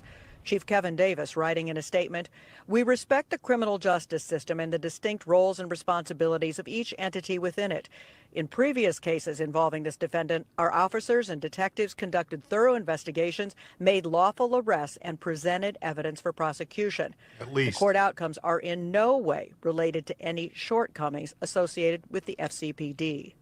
But a spokeswoman for the Commonwealth's Attorney's Office putting a finer point on their position, saying aside from issuing subpoenas to victims and witnesses, they don't have any ability or authority to physically bring people to court. In Fairfax County, I'm Julie Carey, News 4. Wow. Oh, it's the cops' fault that the people that they didn't go get the people. That's crazy, right? All right, let's do this. Let's see. Judge releases alleged fentanyl gang member on GPS monitoring after major bust. Look at this. A judge releases Gilliam, 38, faces federal charges for conspiring to distribute fentanyl as part of the family mob gang, which controlled a South Minneapolis drug market with violence and shootings. This is crazy, right? On the February 25th operation by the FBI, DEA, and local police seized over 7 kilograms of fentanyl.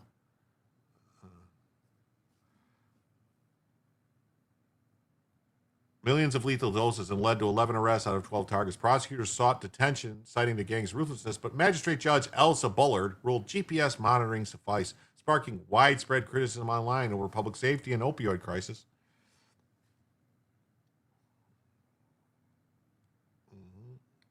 Minneapolis, Minnesota, showing exactly why people think the justice system is a complete joke. The FBI brought in 4 SWAT teams to take down a massive fentanyl ring. They risked everything to get them off the street. Judges respond: let the gang members walk right out the front door on monitor. He's completely free to flee his crimes until trial. Madness.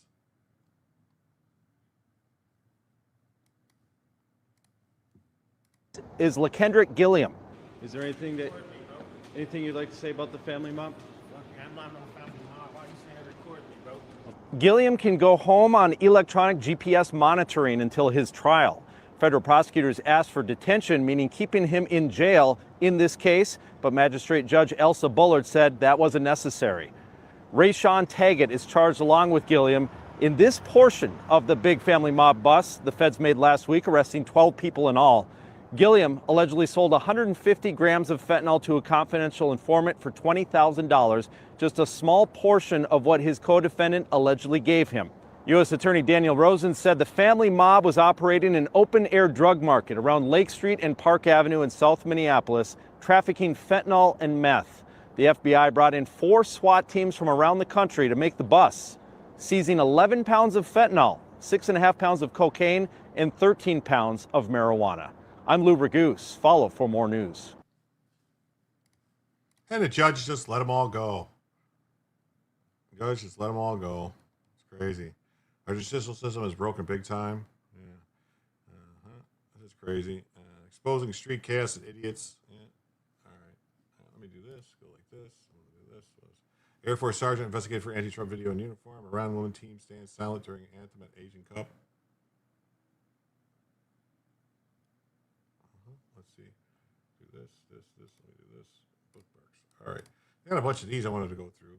This is crazy, right? This story. I saw this earlier and I was like, oh, I got to talk about this.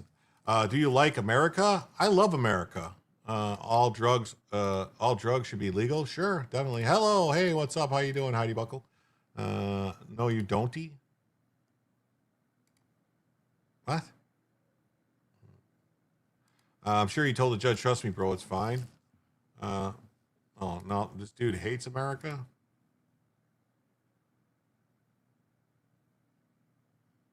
So you like America? Well, America is racist. Oh, okay. What is wrong with the people on Twitch?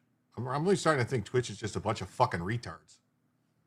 Wow. For 8 years, Kim Fox colluded with lawyers who masquerade as civil rights advocates. These civil rights lawyers sued Chicago to free violent criminals, including those involved with murders, many of whom were released on claims of police misconduct, not exculpatory evidence showing innocence.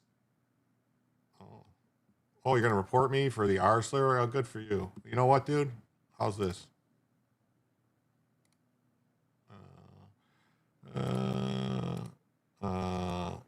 Block. Goodbye.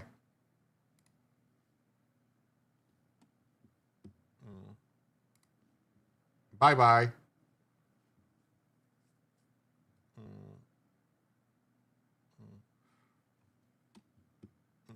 Goodbye. After the release, these criminals filed multi-million-dollar lawsuits against Chicago. There's a guy who's in the chat saying he murdered someone, talking he's covered in blood and stuff. So, okay, report me. I don't care.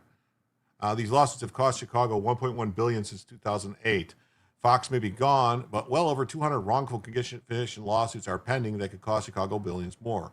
Across the nation, half of all exonerations and the cost of lawsuits that followed have involved Chicago police. Suing Chicago police has become a billion-dollar racket ignored by the media that falsely characterized exonerations and multi-million-dollar settlements as evidence of police misconduct.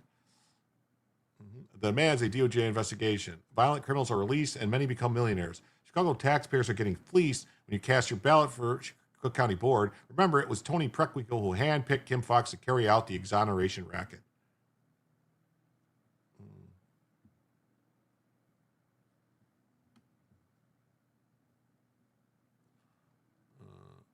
Federal judge has ordered Kim Foxx to testify in a wrongful conviction lawsuit that explains decisions she made after allegedly meeting privately with lawyers who ran an exoneration nonprofit while also suing the city over wrongful conviction claims. Yeah, here's her. Kim Foxx was answered questions about meetings with these nonprofits. Yeah, Kim Foxx is the one who wanted to gave Jussie Smollett the deal after he lied, did all that shit, and tried to cause a race war. Yeah. So, yeah, that's her. So, Kim Foxx was corrupt and incompetent. The Jussie Smollett scam was just one of her blunders. She's already clashed with Mayor Johnson on that. Check this out. So former Biden administration official Sabrina Singh got picked apart by Scott Jennings after claiming President Trump's strikes on Iran were another endless, pointless war. Let's see. We're going to listen to Scott Jennings right here. Yeah. I think this is a man, actually. I think this is a dude. Got man hands. And I think when we look at this and pull this back, this is exactly what Republicans do not want to be running on. They do not want to be talking about Iran. They want to be talking about the economy. And this war is going to make gas prices, grocery prices, electricity prices go up for the average American. I would just rebut saying the idea that this is endless or pointless. It's not endless. It doesn't have to be endless. They have a clear objective to destroy the ballistic missile capability and to further and totally degrade the nuclear capability. And it's that can be done, according to Rubio and others, they think with an air superiority campaign, which is currently working. But no, let me finish. And pointless, with respect, Iran has killed American service members and personnel. They have maimed our people. They have committed terrorism against our people time and time again. They are the destabilizers of the Middle East. This is not starting a pointless war. This is ending a regime that had a point, which is to attack Western civilization. And I think when we look at this. Oh, I think the guy I just blocked that sailor guy came to YouTube now. And this Joseph guy just showed up talking all this shit now. So I think I'll block him too in YouTube because he clearly is the guy from Twitch that just showed up. So goodbye.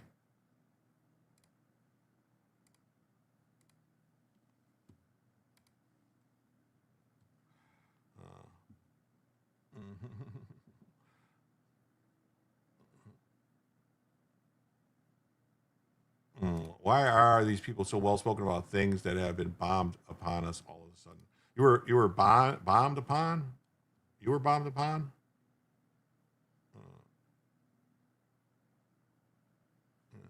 You were bombed upon? Sorry, you were bombed upon. This man is an internal security risk. He was the chief political officer of the Islamic Republican Navy in the 1980s. He has links to the top echelon of the Islamic Republic with Ayatollah Khamenei in 79. Yes, this man, the Dearborn Heights Shiite Imam, Ali eulogizes Iran's supreme leader, Ali Khamenei. He would have loved to end his life this way. Wow. So this guy is in our country. Like, how do these people get in our fucking country? illegal war and then go and bomb the house of the leader of the country. Where is justification for this? A reason for this at all? I know that you love to end this life this way, to be remembered forever and ever. That أشقى الأشقياء يعني قتلت بأيادي أشقى الأشقياء في العالم. That is an honor. That is a pleasure to be in paradise of Allah subhanahu wa ta'ala. That you live a life of service as a marja, as a faqih, as a mujtahid, as a filsuf, as an arif, as a sha'ir, as a father, as a teacher, as a leader, for decades and decades of absolute service in educating people with wisdom and with work and with worship, and then end your life after 86 years with shahada? Wow. Nothing can be. So, yeah, why are these people here? It's crazy. Pity for America. Oh, look at this. Yeah, there's John Kerry with the guy. Kamala Harris with the guy. Look at that. Wow. Yeah, this is the problem. A dozen men affiliated with Iran's Islamic, look at this, Islamic Revolutionary Guard Corps killed 5 U.S. soldiers and wounded 3 others in Karbala, Iraq, after disguising themselves as U.S. soldiers and entering the Provisional Joint Coordination Center. March 27, former FBI agent Robert Levison disappeared in Iran, likely dying from Iranian prison. July 2014, Iran-backed Hamas terrorists killed 2 Americans. Oh, you know what? Let me do this real quick. I think this is a... Hold on.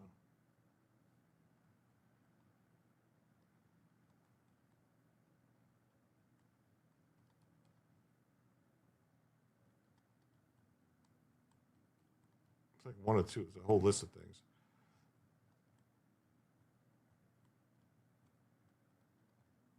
Where's it at?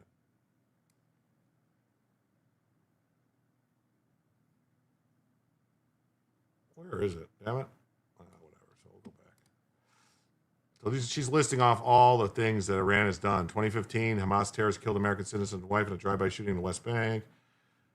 Hezbollah, troops traumatic brain injuries and Iranian ballistic missile attack at this air base. A plot to assassinate the ambassador to South Africa. Militia fired rockets at coalition forces in Erbil.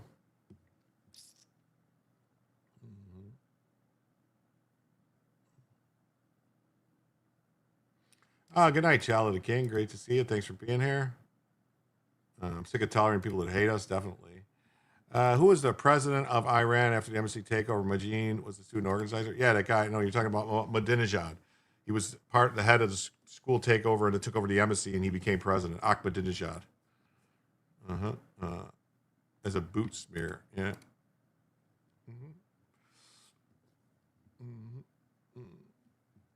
Manassas, a Virginia mosque holding Khamenei Memorial. Yeah, well. An Iranian rocket killed an American citizen in Iraqi Kurdistan. IRGC captain orchestrated the killing of an American citizen in Baghdad. An ordnance drone killed an American contractor, wounded 5 U.S. service members in March 2023. I mean, so this, like people said, oh, blah, blah, blah, blah, blah, blah, you started a war. The war has been going on. The war has been going on from Iran. Iran has been doing all this stuff. January 24, October 2003 to 2024, Iran has proximately conducted more than 180 attacks against U.S. forces. November 24, IRGC charged for plotting to assassinate Trump. Iran-backed militias attacked 3 U.S. bases. Yeah. White House releases a partial list of the crimes committed against Americans. Yeah. November 1979, Iranian students backed by the regime seized the U.S. Embassy in Tehran. April 93, Islamic Jihad, an Iran-backed terrorist group, carried out suicide bomb attack at the U.S. Embassy in Beirut, killing 17 Americans. October 83, Iran-backed Hezbollah terrorists killed 241 U.S. military personnel, 220 U.S. Marines, 20 other service personnel in a truck bombing at the Marine compound in Beirut. All right.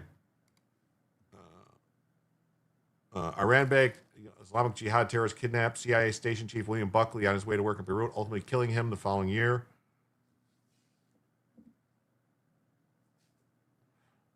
September 84, Iran-backed Hezbollah terrorists killed 23 people, including 2 American service members in a car bomb attack at the U.S. enemy annex in Beirut. December 84, Iran-backed Hezbollah terrorists attacked Kuwait Airlines Flight 221, where they brutally tortured and killed 2 American officials. 85, Iran Hezbollah terrorists hijacked TW Flight 847 on its way to Athens and Rome, torturing a U.S. Navy diver before shooting him point blank in the head and tossing his body onto the Beirut airport tarmac. 89, Iran-backed Hezbollah terrorists killed U.S. Marine Colonel William Higgins after kidnapping him the previous year while serving with the United Nations peacekeeping force in Lebanon. 66, 44 days. April 95, Islamic Jihad killed 8 people, 1 American, a car bomb in Gaza. Homicide, suicide bomber blew up a bus in Jerusalem, killing an American and 3 other people. These suicide bombers. Mars, suicide bomber. 96, look at this. 97, 98, 2001.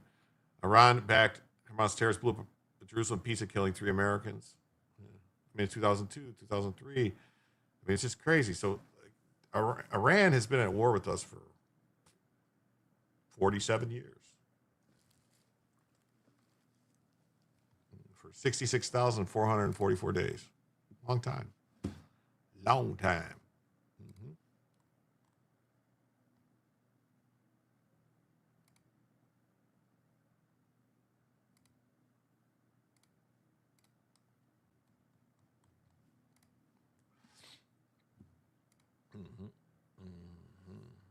Yeah, and August 26, Iran-backed Hezbollah terrorists killed American citizen, Israelis versus IDF soldiers. So this crazy country keeps attacking our imperial forces stationed in the region of the world. They must be insane. Yeah, okay, Tom Woods. Okay, fucking people.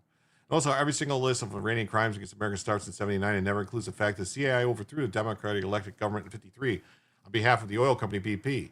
Oh, hey, Murray, Rothbard guy, that's who you think you are, whatever. Who overthrew the Shah in 79? What? Because of oil. Same fucking thing.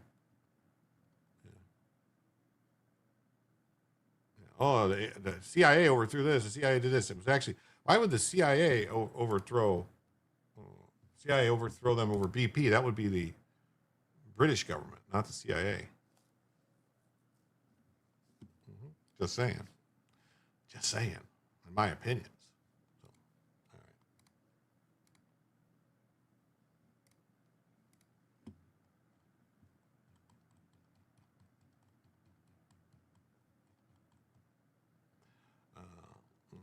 right. Guy Benson says the radical pro-Palestinian movement has never cared about saving innocent lives, including Palestinian ones. They muted this story.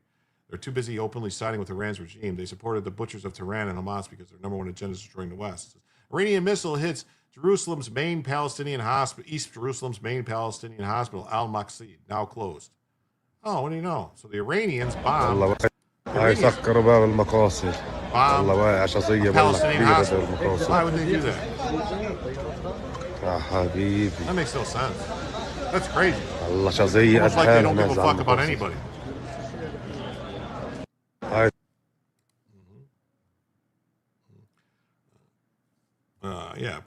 college kids in the U.S. are going to be so confused. The Palestinians are being attacked by Iran. Who will they protest? Yes.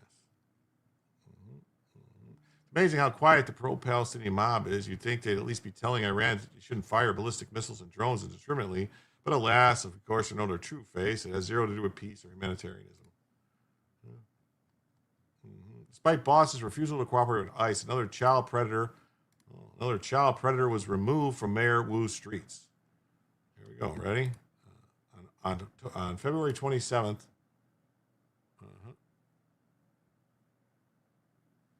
Night, all great show. Thanks, KB. Thanks for being here.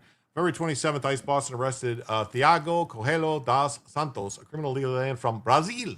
Viva Brazil! Viva Brazil! Dos Santos' criminal history includes charges for possession of child sex abuse material. Ugh. Possession of obscene child sexual abuse images. Oh, that's gross. And decent assault and battery on a child under 14. Can we just agree? Can we just agree that there should be like a wood chipper rolled in?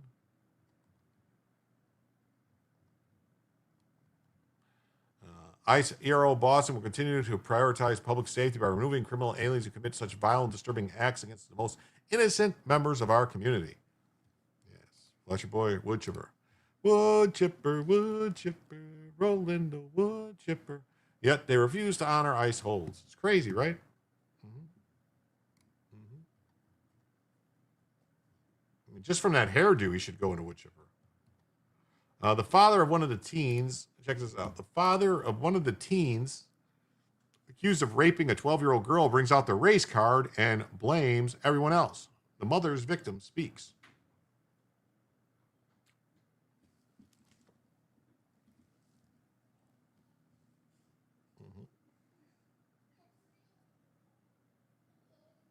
Sounds like my grandson woke up. Hold on a second.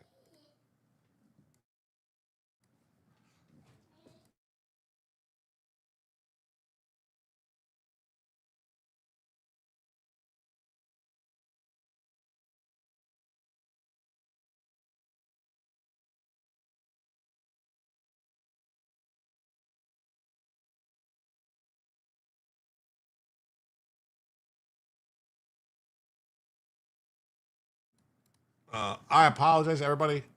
It's been 4 hours, so it's been 3 hours, 55 minutes, 56 seconds. So my grandson just woke up. I'm gonna have to break. I'm ending 5 or whatever the poll's like. I think I'm a few minutes early here. It says I got 15 minutes left, so I will make up to 15 minutes tomorrow night, you guys. All right. I apologize, but I got to go take care of my grandson. Everybody have a good night. Let me see if anybody's live right now. I can send you over to real quick before I go. Yep, one person live. All right. Send it over there. Customization. Redirect. There we go. Save. All right.